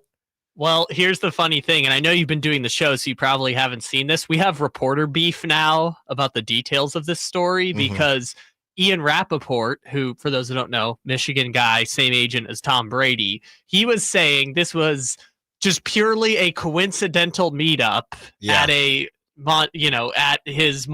Montana resort. Right. And Jordan Schultz, who had the original report, is like, if you believe that Matthew Stafford and Tom Brady just happened to both be at the same Montana resort at the exact same time, I've got a bridge to sell you. Yeah. So we've got reporter beef on the details of it, but the bottom line is Tom Brady and Matthew Stafford were palling around this weekend in Montana. So if you're a Raider fan, does that interest you? Are they a Matthew Stafford away? Tom Brady seems to think so. I do not. They need wide receivers. Their defense is actually improved, but they need a running back. They need some guys, man. You know what all of this tells me, between the Raiders trying to find Matthew Stafford, to the Giants trying to get in on Matthew Stafford, to the possibility of the Jets getting in on Stafford, to Aaron Rodgers calling teams trying to get them interested in him. Yeah. All of this tells me these dudes don't think Shedeur Sanders is that good. Like, if everyone is trying to go for Stafford, or everyone is trying to go for broke on the possibility Cam Ward might be going to Cleveland at number 2, these dudes just don't like Shedeur Sanders. If they're just immediately like, nope, we're not a quarterback away, but we're still better off just going Matthew Stafford. Yeah, and I saw this from Mel Kiper, and this was, I believe, yesterday, and he said there's not universal love out there for either quarterback as far as Cam Ward or Shedeur Sanders. So there is no one pure, I need this guy, where last draft, there were a bunch of guys, and we've seen a bunch of guys work. We've seen a bunch of guys not work, going back to the Trey Lance draft. So you never know, but I think this is the Raiders more so. Tom Brady, I think this is more so about Tom Brady not wanting to be in the quote-unquote tanking business, because I don't think they're in Vegas. They want to sell tickets. They don't want to move off of Max Crosby. And that's what I've continued to say. I don't know that the Raiders are a Matthew Stafford away, but if you get Shedeur Sanders, there's no point in having Max Crosby on that team. Yeah, they're not in the tanking business because they also just hired 74-year-old Pete Carroll. That's also true. As their head coach. You do not have time to tank. And which I've seen a lot of mock drafts that have Cleveland taking Cam Ward at number 2, so I think the Cam Ward one is a little bit smoke. I think he's going to be the first quarterback taken, but I just think everyone else is kind of like, we'd rather go Kirk Cousins or Matthew Stafford and tread those tires again than try it with Shedeur Sanders. On the other side, we get to our Kings Jazz preview. We look up the line because it's probably going to be 15, and I don't really care if they cover or not. Just get the W. Allen Stiles, Sacktown Sports. Tonight, Kings and Jazz. Game night with Scott Marsh and a high flyer Henry Turner starts at 4:30. Tip off at 6. The Kings play here on Sactown Sports. Sactown Sports, 1140. Saving for retirement was tough enough for us. Yes, and navigating markets can be challenging at times. I understand. That's why at Fisher Investments, we take a disciplined approach with your investments. Tell us more about that. We take an active approach to money management, positioning your portfolio for opportunities we see ahead.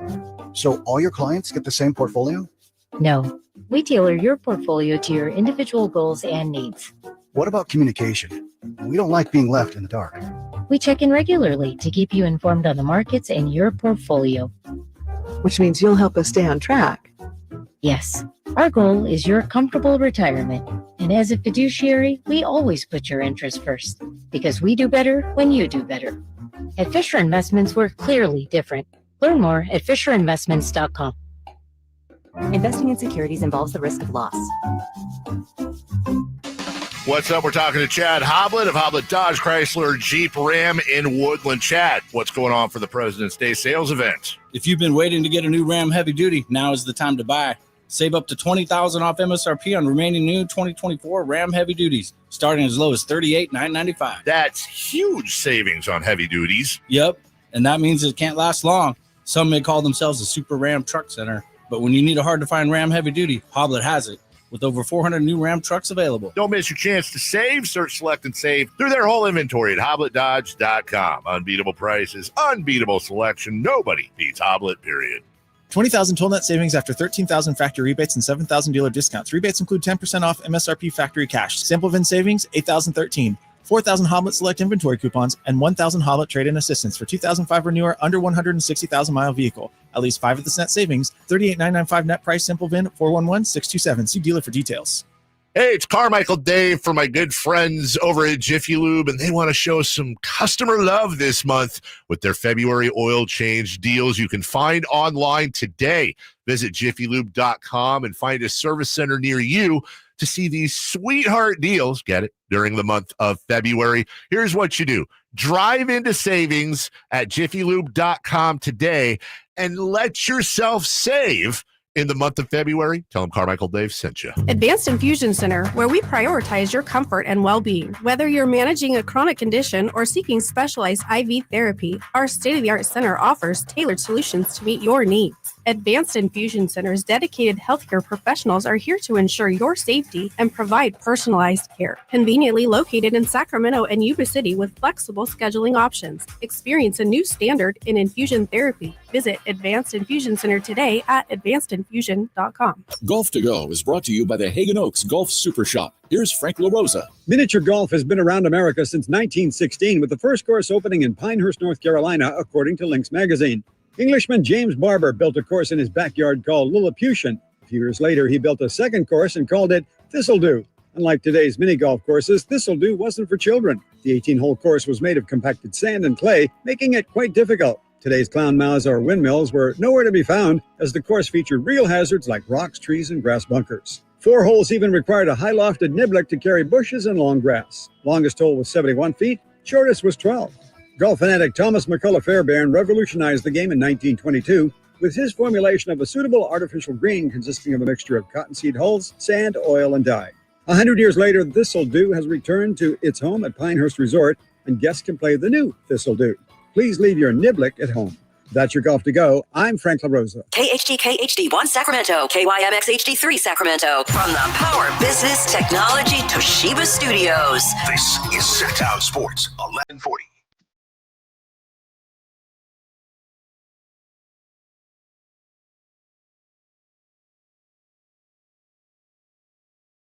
Tune in for Kings Talk and so much more. Live and local. Allen Stiles on Sacktown Sports.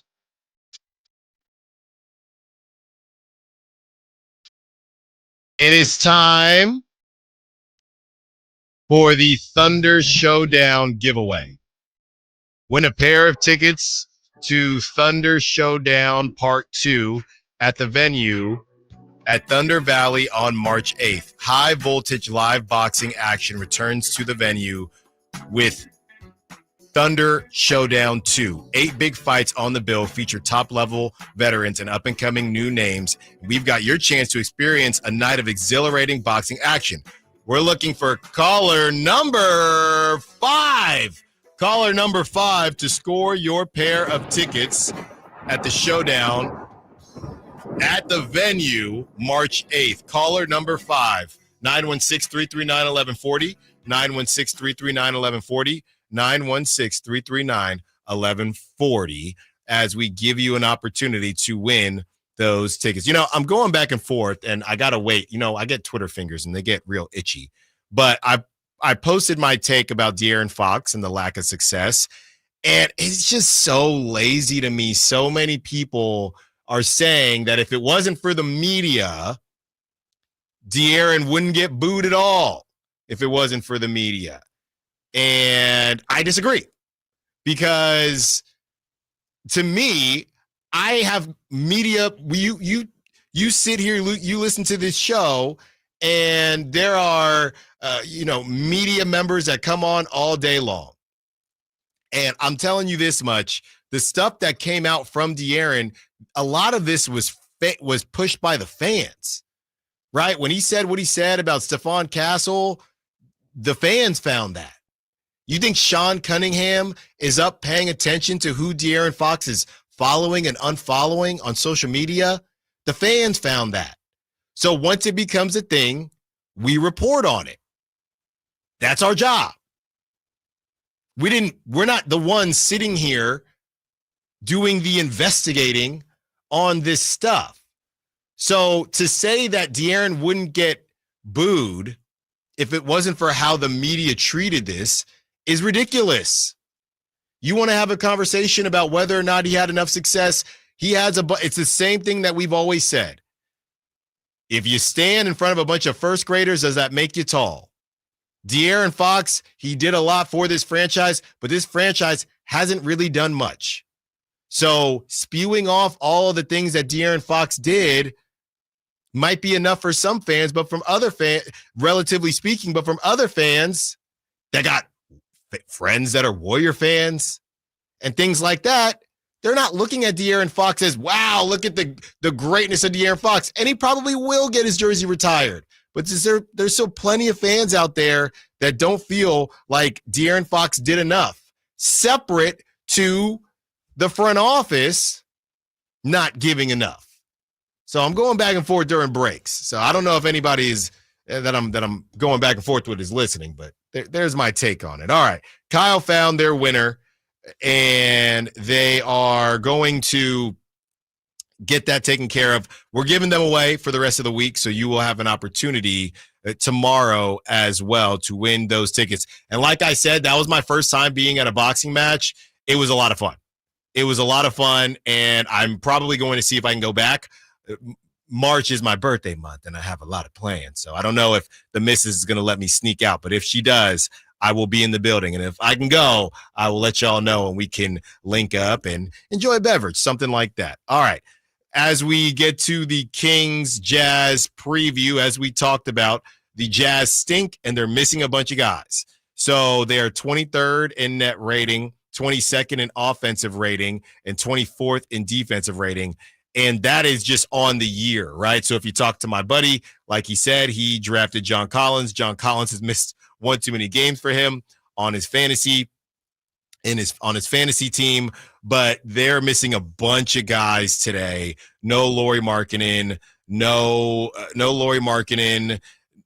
John Collins, no Colin Sexton. So a lot of dudes are missing. And the Kings, like I said, realistically, you should not play the fourth quarter. You should not have to play the fourth quarter. The backups should start the fourth quarter, and they should just keep the door closed. And Domantas Sabonis, Zach LaVine, Malik Monk, none of these guys should have to play the fourth quarter. That's where I'm at on that. The Kings, they are starting a 4-game road trip, and on the 4-game road trip, this is not even a question the easiest game. So you have to make a stand and make sure that this thing gets off on the right foot, because it gets a lot harder after that when you head to Houston, and then Houston's going to have something for you. They haven't been playing well, but they beat the Bucks last night, and they're looking to get back on the right side of things. If they slid from the 2nd seed all the way down to the 5 seed, so they don't want to mess around. And I know they have a nice, healthy lead in front of the 5 seed, or in front of the 6th seed, but they don't want to mess around and find themselves, in a play-in conversation right now.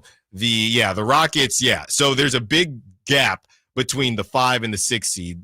The Rockets are sitting at 22 losses, and the Clippers are 4 games back of them. So you do that math, and they're still pretty safe, but they want to keep it that way. And if anything, they want to climb back up. Now the Lakers have slid in front of them in that 4 seed. So right now the Rockets are thinking, we want to be able to have some home court advantage, as we're a young team in the playoffs. So before you even get to that, you take care of business tonight, and I think that the Kings will take care of business. I don't think it's going to be particularly close. And again, as we get into prop talk, I would be pretty cautious with prop talk, because if the Kings do take care of business, oh my goodness, this is disrespectful. I'm here on the FanDuel Sportsbook, and the Kings are favored by 9.5. If you're not in California, and I'm always afraid of King spreads, but that is actually disrespectful to me. That is actually disrespectful to me, what the books are saying. I mean, like I said, there are a lot of updates that we've seen from the teams that are starting and not starting. But as far as this was 2 hours ago from the Jazz, available Walker Kessler, out John Collins, Lauri Markkanen, Elijah Harkless, who is a two-way guy, Taylor Hendricks, and Colin Sexton. So that 9.5 is crazy. 9.5 is crazy. I would go ahead and smash that if I were you. And I always stay away from the Kings and the spread, but I would take it tonight.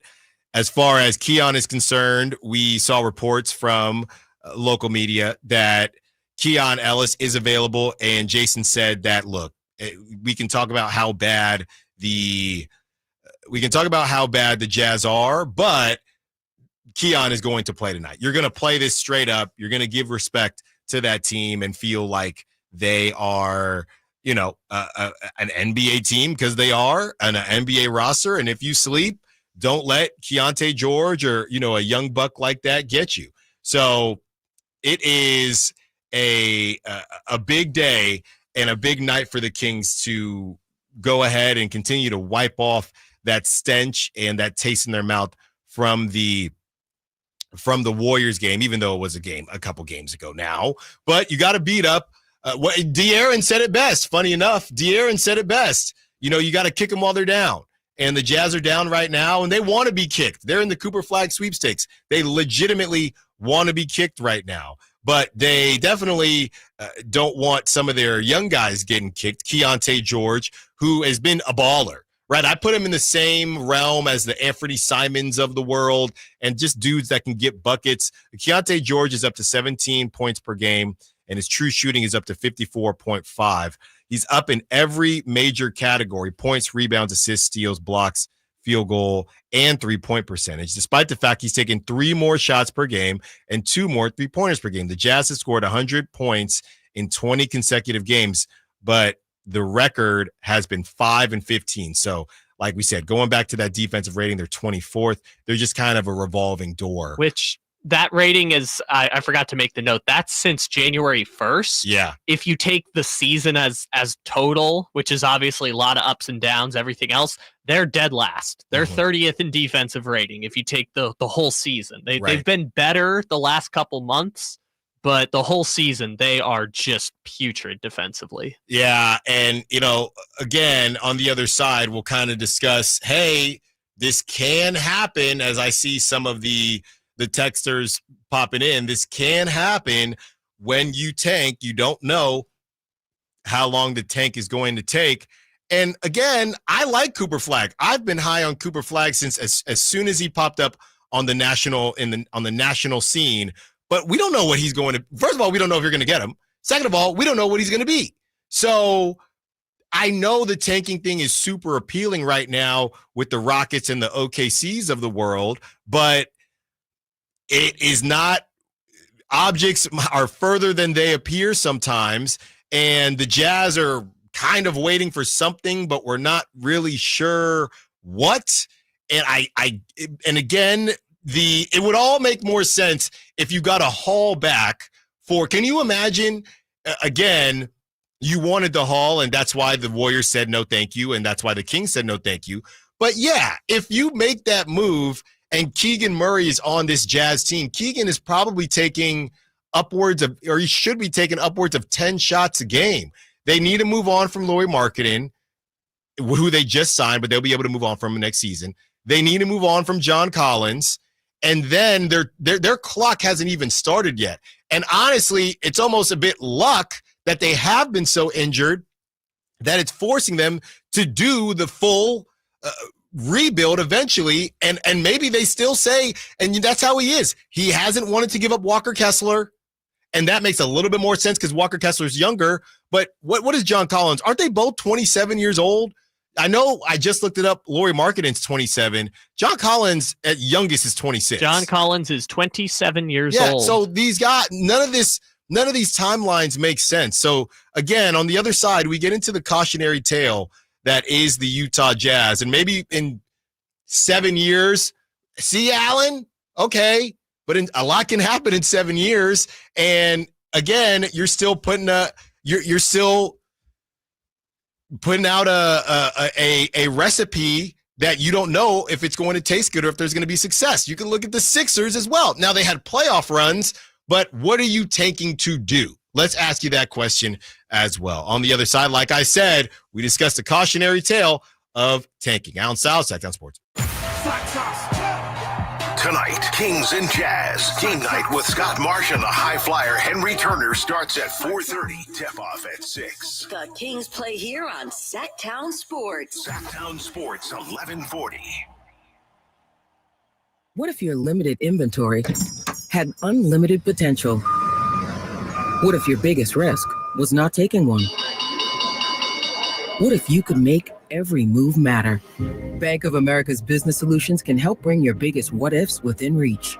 Find out how our digital tools, cutting-edge insights, and trusted expertise can work for your business. What would you like the power to do? Visit bankofamerica.com/banking for business to learn more. Bank of America is proud to be the official bank sponsor of FIFA World Cup 2026. Old Spice Swagger Body Wash will make you the MVP of freshness and confidence. With its irresistible scent, it will transform your shower experience, leaving you feeling fresh on and off the field. Pair it with Old Spice Swagger Deodorant, the #1 aluminum-free brand that keeps you feeling like a Super Bowl champion 24/7 when used daily. But don't wait. This dynamic duo is available at Costco for a limited time only. Old Spice, official deodorant partner of the NFL and Super Bowl 59, where freshness meets football greatness.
ramifications of being a cupcake and taking the easy way out is to go to a place where many people call the hell of basketball. Sam Quinn's second worst place to be in the NBA. You want to show people, KD, that you can do what others can't? Come bring a chip to Sacramento. What a weird Phoenix team that would be. Bradley Beal, DeMar DeRozan, Keegan Murray, and Devin Booker. Yeah, and maybe Tyus Jones is still there. No, we need Tyus. Is Grayson Allen still there? I'll take Grayson Allen now. Yeah, that's what I'm saying. I couldn't remember if he got shipped out in one of those deals. No, he's still there. His usage kind of fluctuates. Give me KD and Royce O'Neal right now. Oh, God, Royce O'Neal is still there. Give me KD, Royce O'Neal, and Bol, and we are big. We are dancing, baby. I'll settle for one of those three. Like, if we end up with Grayson Allen at the end of this, I'm like, fine. Yeah, I would take Grayson Allen, but KD, he's getting moved. Grayson Allen's going to end up in Utah at some point, right? Yes. He's like the one that got away. Or Indiana. One of the two. They've been, how do I say this? They've gone in a different direction, but there was a time where Indiana and Utah were kind of on the same page there. Oh, this used to be actually not just a quiet thing. It used to be the triangle. Phoenix used to be this team. Yeah. Phoenix used to be the Utah, Boston, Phoenix triangle, and also kind of Indiana, but more specifically those teams. He's got to be the one that got away because people don't know this. Utah took Grayson Allen in the draft and traded him to Memphis for Mike Conley. And so you think Utah fans are always looking at Grayson Allen like, hey, man, like this song? 916 says Grayson Allen is a dirty player. Pass on him. Well, I call that, you call it dirty, I call it dog.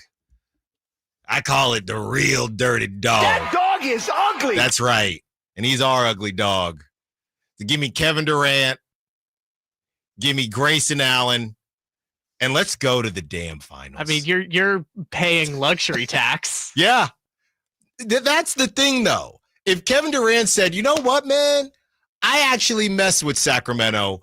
The question then becomes, hey, Mr. Vivek, now are you willing to go into the luxury tax? Because I can't really get on him for not going into the luxury tax for the group of players that they have now. But if KD called up Mr. Vivek and said, I mess with the River Cats, I got an A's hat that I've seen him wear before, I like Sacramento, and I want to stick it to Golden State.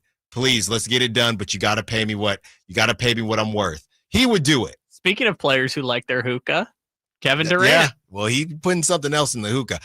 The thing is, if you're, you need the brand names. So I think the issue is it's Zach LaVine. Are you willing? I think you would just want the Avengers at that point. So I think they would say, hey, take our whatever trade you're going to do. They would try to find a way to keep. I think you would be in danger of losing Malik. I think it would be, no, if we're doing this, DeMar, LaVine, and Durant, that's what we're doing. We're making that happen at all. I think Sabonis could be on the table. I think Malik could be on the table. I think if Vivek says, okay, I'm going to go into the luxury tax, I need my big three. I need my they're nothing like us. I wouldn't trade Domantas Sabonis for Kevin Durant right now. I'm just saying. I don't know why. That's how this would happen. I'm not saying you would have to. I love Kevin Durant, but we can make the legit argument he's not conducive to winning basketball anymore. And I don't want to bag on Kevin Durant, the basketball player. I'm just saying, if you look at it's easy to say that with the Suns, though. I got to see him. It stinks because that's the team that he's been on, but I think it's just been a cluster out there. Yeah. I don't know exactly what to make of everything whether it's a bad fit around Kevin Durant or what, but he's a negative plus minus when he's on the floor this year. So I don't know what to do with that. And I don't know what to do with them. Just look, this is a very fun game and everything, but he's going to go to Miami or he's going to go to Golden State and he's going to be happy and he's going to do his end of career thing and they'll sell some jerseys. But I think it's kind of like LeBron. Anything at this point you're getting from Kevin Durant is found money at age 37 with a reconstructed Achilles. Out of those three guys, Kevin Durant, Bradley Beal, Devin Booker, I know the most about Kevin Durant. He's the oldest, but I know the most about Kevin Durant, and he's won the most. So that's why I would put the least on Kevin Durant in Phoenix. But anyway, let's get back to why the Kings shouldn't go full rebuild. And I don't know that I don't want the Kings or do want the Kings to go full rebuild, but this is where the Jazz are at since trading Rudy Gobert and Donovan Mitchell in 2022. So this is September and July will be 3 years later. So they're 3 years in, or they will be 3 years in when we get to July and September. The Jazz have a 37% winning percentage, okay? 82 and 139. They've gotten worse every season. They weirdly signed Lauri Markkanen that I just talked about for no reason. They have a bunch of draft picks, Taylor Hendricks, Keontae George, who's really good or will be really good, Bryce Sensabaugh, Cody Williams, who a lot of people were high on. He hasn't been cooking so far. Isaiah Collier, Kyle Filipowski, we know that story. If you don't, like I said, you can find it somewhere. Oh, I don't know what to do with that. I know, it's early, but you look at these players, and none of these guys I feel comfortable saying is going to be an all-star, and they keep on overvaluing Walker Kessler. I don't know if they're overvaluing Walker Kessler or, they're just sticking to their guns, but we need a first for Walker Kessler, so we're just going to hold on to Walker Kessler. That's all fine and dandy, but that's 3 years, people. And because of these weird decisions with Lauri, you still have leftovers. Now, when you tank, you're always going to have NBA players, right? So having John Collins and Colin Sexton and sure, Jordan Clarkson, that's not that surprising to me. You can't have a full tank squad, or that's just embarrassing and nobody shows up. Adding the Lauri Markkanen thing made no sense. So you're 3 years in. For all you tankers out there, you're 3 years in, and you are I get, unless you think Keontae George is headed towards some real growth here, you are nowhere near having a playoff conversation. And you have the Spurs that are going to make some moves. The Blazers have weirdly felt like they turned the corner. Could they be in the play-in conversation next season? After 5 years of wandering in the desert, they finally look like they're onto something. So they did it in 5 years. So we can have these conversations about rebuilds, but there is no, hey, here's your rebuild starter pack. You guys will be good in 3-4 years. So I do think there is a level of, hey, I don't know how that's going to go. What I do know is that we're accumulating talent, and we have a product that has a chance every night, right? The Kings have a chance to win the game every single night. Is that enough for some fans? Probably not. Is that enough for me? I don't know. But there's that side of it. There are a couple ways to approach these things. And the other side of it is we're going to tank to hopefully get to the promised land, and then you never get to the promised land. Yeah, this is the point. Is Utah is 3 years into their rebuild, and I know they had a really fun start to the 2023 season where Markkanen was an all-star and they were in the playoffs for like a quarter of a season and everything else. But like they've basically played 3 years of meaningless basketball. Right. Like not a single game the Utah Jazz have played has been important in the scheme of the NBA for 3 years now. And they're further away today than they were when they first traded Rudy Gobert and Donovan Mitchell. People think these rebuilds are as simple as we just trade players and we're bad. Right. It took them a long time to even get to a position to tank because they had an all-NBA guard and an all-star defensive player of the year center. And those players are just so valuable that even anything you get back in return is not going to make you a bad team right away. No matter how many draft picks you get, you're still going to get people back in return. Lauri Markkanen was a throw-in piece of the Donovan Mitchell trade. The main player they wanted was Colin Sexton, And he was a throw-in that happened to turn into an all-star caliber player whom that's what the rebuild is supposed to be. You're supposed to build up his value and trade him last summer. They chose to extend him because they believed he could be a number 2 on their future championship team. Doesn't look like that's going to be the case. I think that contract's going to look really, really bad a year from now. And so Utah's now wandering in the desert of, we kind of have win now players, but we also have 7 young guys, and either they're going to have to clear everyone out or they're going to have to trade the young players for a proven star at some point here. And I don't know which direction gets them better, because 3 years later, their best player is still Lauri Markkanen. There is no way they could say their best hope for the future is still Lauri Markkanen. All right, let's get to a break. We're way over. On the other side, let's get to Prop Talk Dog segment and game predictions. I truly can't believe the line for today's game and tonight's game. It is disrespectful to the Kings, and I'm going to do something that I'd never, ever do. I'm going to take the Kings to cover. Allen Stiles, Sacktown Sports. Tonight, Kings and Jazz. Game night with Scott Marsh and the high flyer Henry Turner starts at 4:30. Tip-off at 6. The Kings play here on Sacktown Sports. Sacktown Sports, 1140.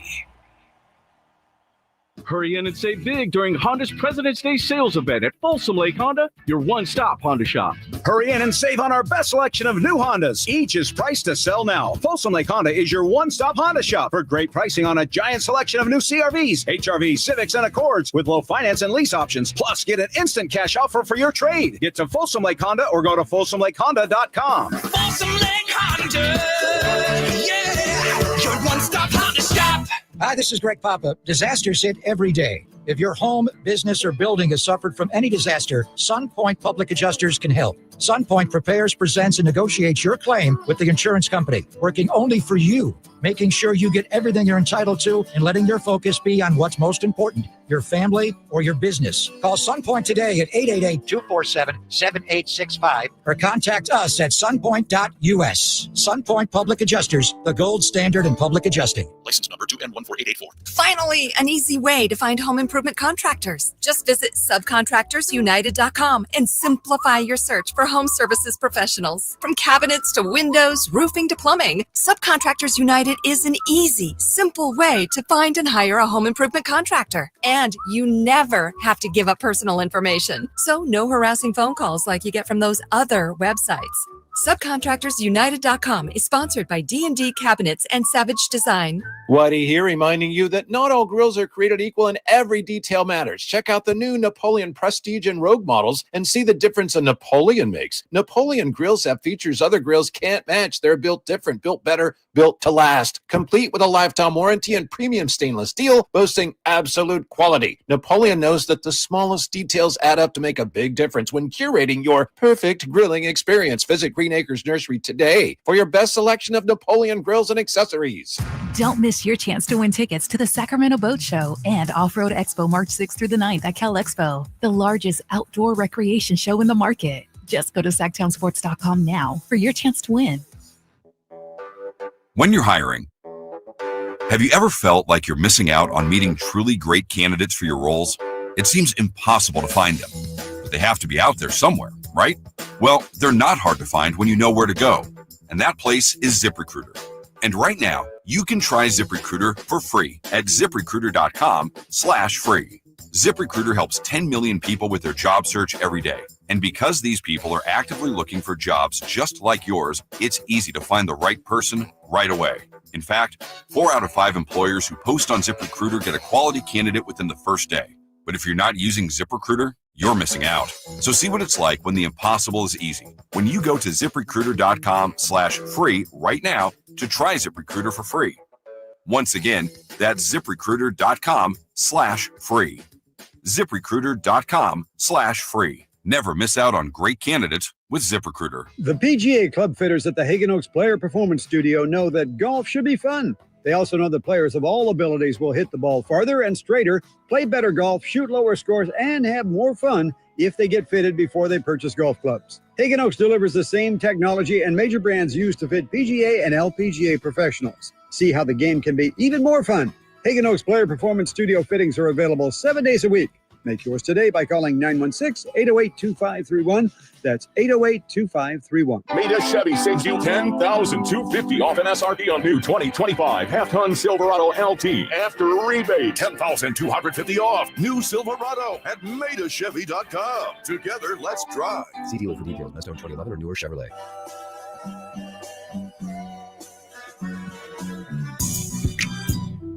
Allen Stiles. Watch the show on youtube.com/SacktownSports1140.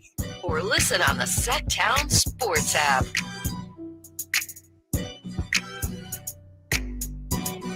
30 more minutes with you. And we're gonna get into prop talk, and we're gonna do it a certain way for a reason. Like I said, I don't think that this game should be close. It shouldn't be, which means that someone should not hit their numbers. Who is that person going to be? So, yes, I am all in today. Sean Cunningham has me very optimistic now to end the show. Go check that out on YouTube if you missed it, and also on the Sacktown Sports app. And I am all in on the Kings covering. I think it is ridiculously disrespectful. The line, once again, if you are in one of those states, and I'm not encouraging this stuff, 1-800-GAM responsibly, the line is 9. I know they're on the road, but once again, if you're just now tuning in, thank you for joining us. I know they're on the road. They are missing a lot of dudes. They're missing John Collins. They are missing Lauri Markkanen. They are missing Colin Sexton. Those are the most notable.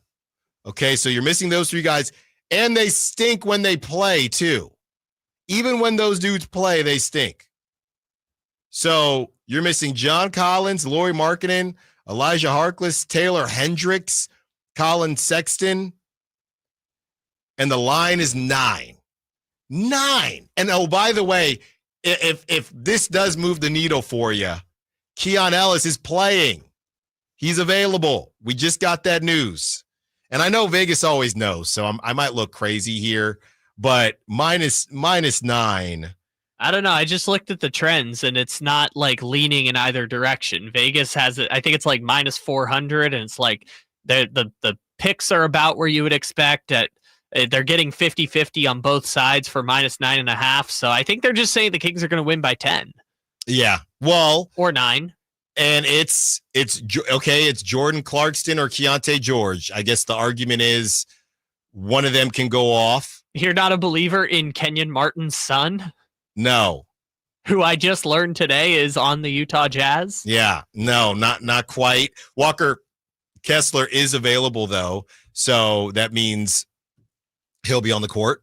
And he's a good player, don't get me wrong, but it means he's starting over Kyle Filipowski. That's right. Which, as we've been saying all show, don't know what to do with that one. So Google it. I would definitely take the Kings to cover. I might look crazy here, but I got the Kings covering this one. Look at you having some confidence in the Kings against the Jazz. That's right. You like Jazz? If I'm not going to have confidence against the Jazz, and I don't know who I'm going to have confidence against. You like Jazz? All right, Kyle, let's get on in to prop talk. Draw. Mm-hmm. Here we go. As we get into a little bit of prop talk, I told you I'm all in with the Kings taking care of business. That's why I have no clue, absolutely no clue how DeMontis, but now I understand in blowouts, somebody has to play well to blow out. With Jonas Valanciunas getting time, legit time, and the fact that I think it's going to be a blowout, I just don't see how Domantas Sabonis goes over 38.5. Charlotte, which was a complete blowout, Domantas Sabonis was at 24.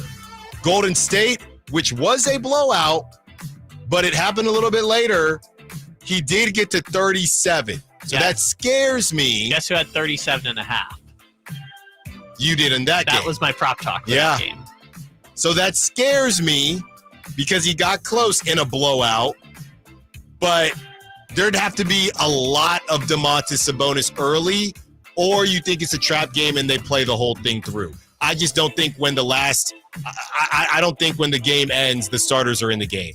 And I think that there's probably at least 5 minutes of garbage time. So I think that will mess up Domantas Sabonis unless he goes absolutely bonkers in the first half. I'm just not seeing the math in how Domantas Sabonis is getting to 38.5. Okay. I mean, if we're taking unders now, which I wasn't sure. I typically don't, but I am so confident in the Kings tonight. That's what I'm doing. I might regret it. I might regret it. I'm looking. They don't have. If they had, I might take Valanciunas or something if I'm taking it over, or I might take. Jake LaRavia isn't on here. I would take Jake LaRavia.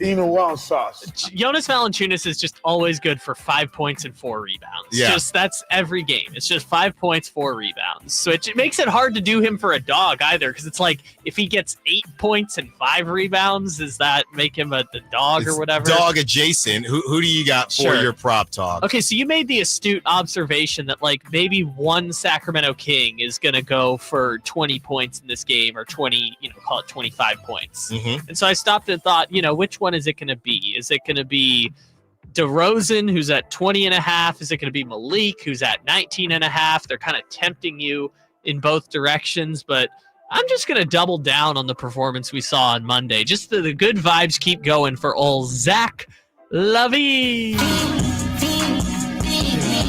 Mm-hmm. I do think Malik is due. I just don't know when he's due. Also, is Johnny Juzang a good defender or not? Is he the one from UCLA? Yes, who's like 26 years old. And I don't know. He's one of those dudes that they used to make the joke he has like a wife and 3 children and is still playing college basketball. So the fact he made it to the NBA, good for him. Yeah, he needs it. He's got diapers. But I caught myself instinctively saying, oh, he's a good defender. I'm like, I have no idea if he's a good defender. I just assume an undrafted found money guy has to be a good defender. Right, because if he could score, he probably would. Well, you got Boogie Ellis, but if he could score, then he probably already, would be doing something. So you're taking 23.5 over Zach LaVine. Oh, mama, you better get that. It's gonna be one of them. It's good. DeMar. I don't see 2 20-point scores on the floor tonight. Fine, I'll say this. Since we're here now and just making the joke, whoever's guarded by Johnny Juzang is going to have 25 points. Yeah. I don't know if it's DeRozan or LaVine. Just whoever Johnny Juzang has, they're going to go off. All right, you know what? Just for fun, we're up against it. We got a minute. We will save dog segment because Whitey loves it so much. I'm looking at him right now. We get into dog segment. And we talked to Whitey about his thoughts on the Kings and the 4-game road trip. Allen Stiles, Sacktown Sports. All guests and callers join us from the Folsom Lake Honda hotline. Folsom Lake Honda, your one-stop Honda shop. Tonight, Kings and Jazz. Game night with Scott Marsh and the high flyer Henry Turner starts at 4:30. Tip-off at 6. The Kings play here on Sacktown Sports. Sacktown Sports, 1140. Hey, it's Carmichael Dave for my good friends at American Energy. It's cold, and American Energy wants you to stay warm and make sure your system's operating safely. Here's the deal. A $49 tune-up inspection, which is regularly $119. That's a full safety and duct inspection. But guess what? If your system's over 10 years old, the tune-up is on them. That's right. It's free. Give them a call right now. $50 off your first recommended repair. And if you need a new furnace, half off the price of a new unit. Oh, by the way, breaking news, they're hiring right now. Here's the deal. They'll train you, full benefits, generous incentive-based pay. Just call today for more details at 916-520-9990. That's 916-520-9990. Not only great deals from American Energy, but possibly a new career for you. Check them out at theaeway.com for an instant quote and tell them Carmichael Dave sent you. Call 916-520-9990 now. When you bundle renters and auto with Progressive, you can save while protecting your most valuable possessions, like your priceless vinyl collection. Sure, you sleep on a futon because the money most people would have spent on a bed you spent on more records. But forget the fact that you can stream just about any song ever created for a few dollars a month. No, you need to listen to music in the most difficult way possible. So go ahead and get Progressive so you can save while protecting the things that matter to you. Progressive Casualty Insurance Company and affiliates and other insurers. Not available in all states or situations. Tired of hearing scary radio ads about the IRS? Tax Relief Advocates is different. TRA is here to tell you that if you owe money to the IRS, whether it's $5,000 or $500,000, we have a solution. TRA can eliminate or reduce what you owe to the IRS with zero risk to you. We have over 1,000 5-star reviews on Google and an A+ with a BBB. End your tax nightmare today by visiting TRA.com or call 800-275-1728. That's 800-275-1728. There's a reason why more and more people are coming from all over to Sacramento Chrysler Dodge Jeep Ram. Folsom, Elk Grove, Woodland, Roseville. And it's not just because they're centrally located next to Hagan Oaks Golf Course. It's because they make the car buying experience different than anywhere else. Yeah, of course they can get you a great price. That's the easy part. Where their general manager, Chuck Dean, and his team really make a difference is they don't believe you should have to sacrifice great customer service to get a great deal. Stomp on in today and see for yourself. That's Sacramento Chrysler Dodge Jeep Ram. It's the place where a handshake still means something. Sacramento's premier country music festival, Country in the Park, is coming back May 16th and 17th at Cal Expo with Bailey Zimmerman, Billy Currington, Cole Wetzel, Nate Smith,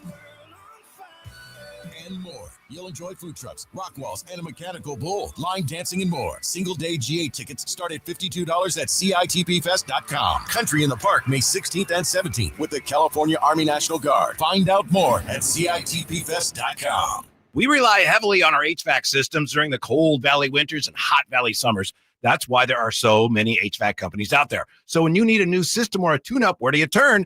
I turned to Lee's Air Plumbing and Heating. Once our heater checked out, we checked in at leesair.com. The entire experience exceeded our high expectations. You want prompt service from people who know what they're doing, can save you money, and will treat you right? For your HVAC needs, Lee's Air Plumbing and Heating, on the web at leesair.com. Ask about their $99 HVAC tune-up service, license number 635355. Coach Doug Christie here for your truck headquarters, Folsom Lake Ford. Shop all your favorite models on sale now, like America's best-selling F-Series. Check out a huge selection of Mavericks, F-150s, and Super Duty trucks, or tech-filled SUVs like Explorers and Expeditions, plus a huge selection of Broncos and Bronco Sports, all in stock now at Folsom Lake Ford in the Folsom Auto Mall. Right now, buy any new Ford with zero down on approval of credit. Save big with low interest finance rates. And Folsom Lake Ford always pays top dollar for your trade. Hurry to Folsom Lake Ford in the Folsom Auto Mall, a 6-time Triple Crown winner for sales and service excellence. That's why they are my trusted dealer, and they should be yours too. For 35 years and counting, come down and take a test drive today. Tell them Coach Doug Christie sent you, or shop online at FolsomLakeFord.com.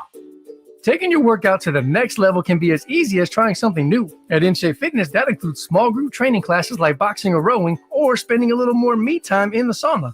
We are InShape. You are ready. Join online at InShape.com.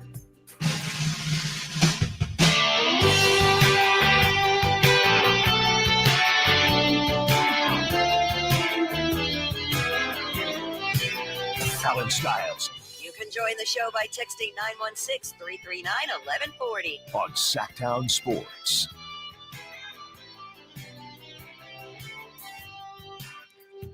Hit that post, Alan. You missed it.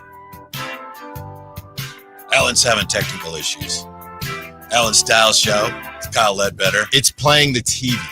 It's not playing the ads. Alan's having some issues with his audio. He's do you want to plug in here? We're right here. Hold on. Yeah, and then I'll plug in over there. Sure. Yeah. Okay. Let's just get through this. Yeah. Okay. Here's Alan. We'll just Stiles. mess with it after, Kyle. It's all good. It's going to be All okay, right. Alan. Nah, I know. It's radio. It happens. Yeah. As Hello. you know. Is this thing on? Now I got to mess with it. Whitey, how are you doing? I'm fine. Good? Yeah. Okay. My mic on? There we go. Yeah. Okay. Whitey's good. Mm-hmm. You know who else is really good?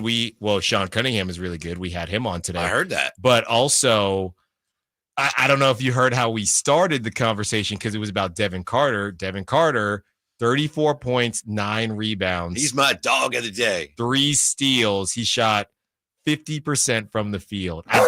These G League games, man. These G League games. It's the hustle, right? I know. Do the hustle. I know. And look, I'll say this. I don't know how much we talked, Whitey, about the Tejan Salon situation, but he was not putting up numbers like this in the G League. So whenever somebody like me goes back and forth and says, all right, I'm not sure, what to do with this, there are also G Leaguers out there that aren't doing what he's doing. Right. You can't hear still, can you? Is that the problem? Well, I always have to mess with it every day. Oh. Guitar Hero what's it called? Guitar Center just couldn't give me something that actually Guitar Hero fit correctly. So that's the problem. You just You're getting your headset from Guitar Hero.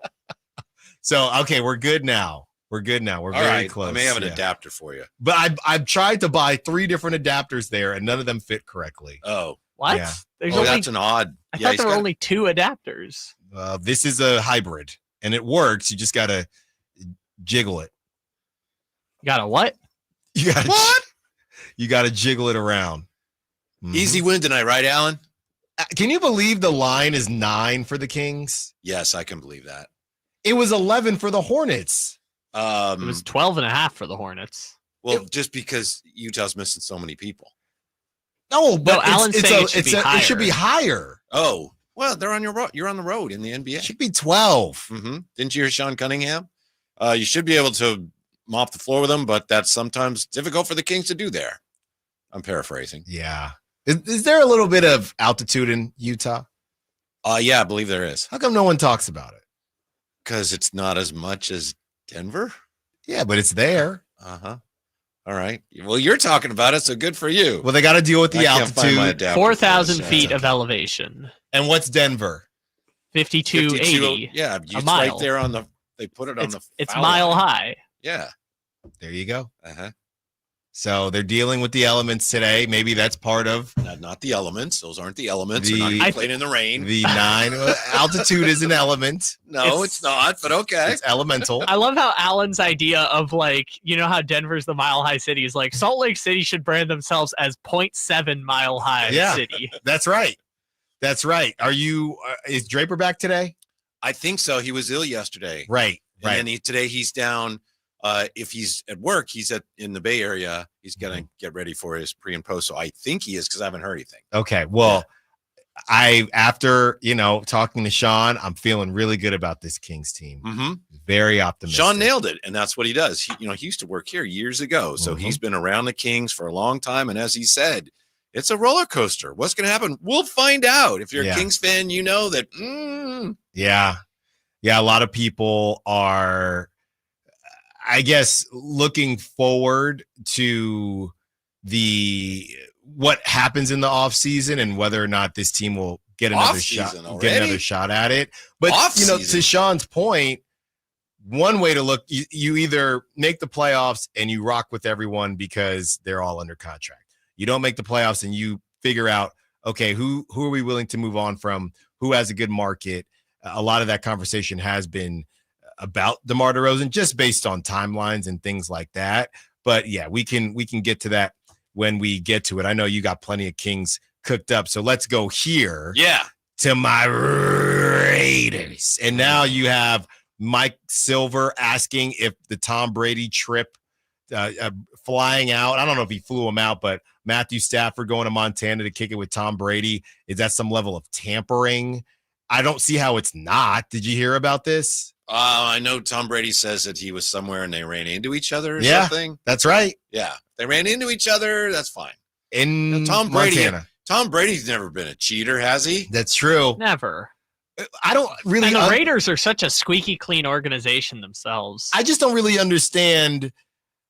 I mean, unless you're going to go out and try to make a move and maybe you try to bring in Devontae Adams or something like that. But I just don't think the Raiders are a Matthew Stafford away. He's 37 years old. So the Raiders would bring back Devontae Adams after getting rid of Devontae Adams? No, because Aaron Rodgers says he wants to go to the Rams. Right. So if Matthew Stafford goes to the Raiders, Aaron Rodgers to the Rams, and he says he wants to bring Devontae Adams with him. It's his way to entice teams, whether it's the Giants or the Rams, to sign him. By the way, now that we're talking about football, breaking NFL news.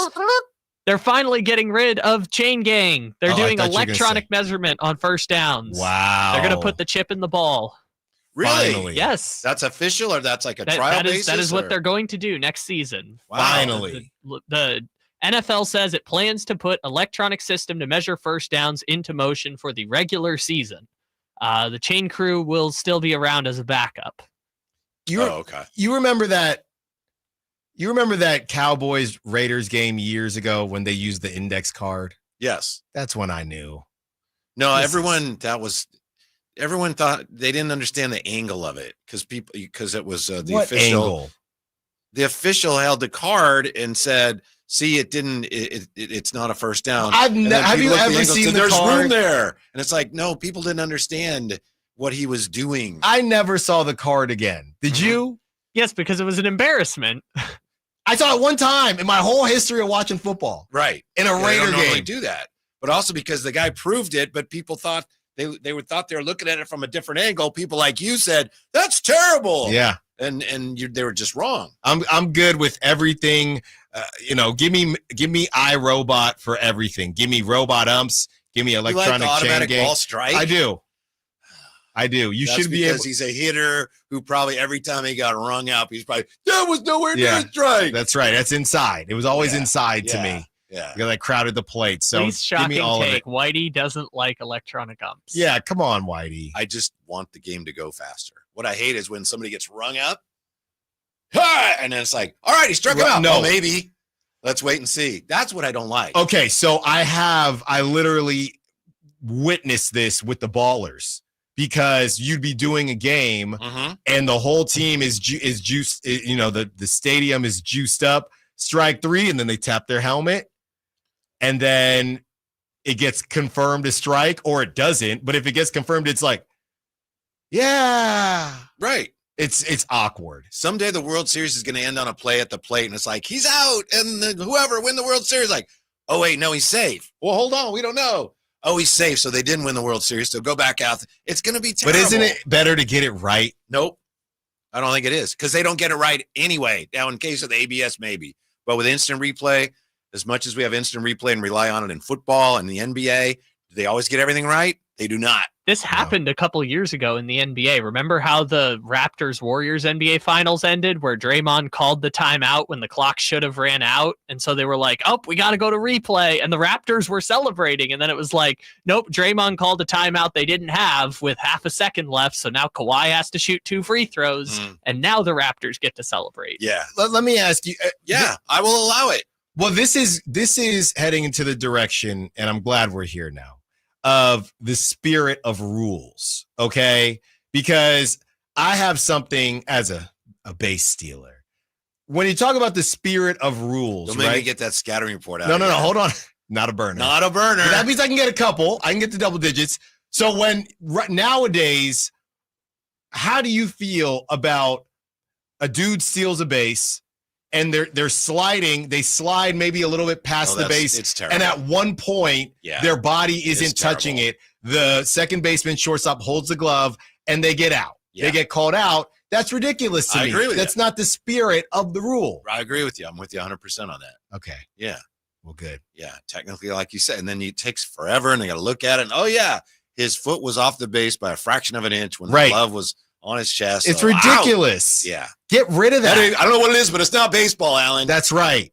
That's right. Look at you guys, a couple of old heads talking baseball. It's ridiculous, man. It has nothing to do with being old, Kyle. I know where you're going there, but that has nothing to do with being old or young. Or I am old, and I when it comes to baseball, I'm very confused because I like bat flipping and I like the robot umps, but some of that stuff that's not. Somebody just hit a home run, flipped the bat, and then apparently apologized. Yeah, it was a Rockies player. I'm pretty sure he flung that thing. I didn't even see where it went.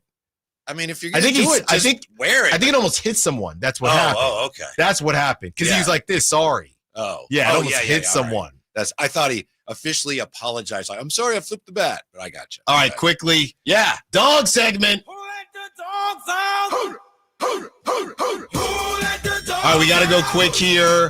I'm staying with my theme of it's going to be guys that don't play a lot because this thing is going to be taken care of pretty early. I think I'm going to go. I'm going with my same direction. Jonas Valanciunas is getting 10 points tonight. Also, sauce. Thank you, Charles Barkley. Kyle? I'm going to go with Keegan Murray. Why? Because apparently Kenyon Martin's son is guarding him tonight. So I like Keegan Murray's chances going up against Kenyon Martin's son. I don't know what that means, but I'll take Keegan Murray because he's my favorite player, and he's being guarded by the aforementioned Kenyon Martin's son. You guys are both my guys, but you're both wrong. Whitey? He's going to be fired up by the fact that Allen said he had his worst game as a King ever, maybe one of the worst games any center has ever had. Domantas Sabonis. Okay. Have the meat. Big night tonight. No, I don't see he it. had the worst game I've ever seen. No, it was an NBA center. It was a terrible game. It was a terrible game. It's a numbers game, Whitey. All right. Drive guys up next. Yeah. Whitey Gleason, Jay Johnson, Kyle Draper. Kyle Ledbetter, great job as always. Thanks to all the callers, sexers, sack chatters. Congrats to our winner for the Thunder Showdown. Another opportunity tomorrow to win those tickets and see somebody get knocked the bleep out. And until tomorrow, secure the bag, let the beat.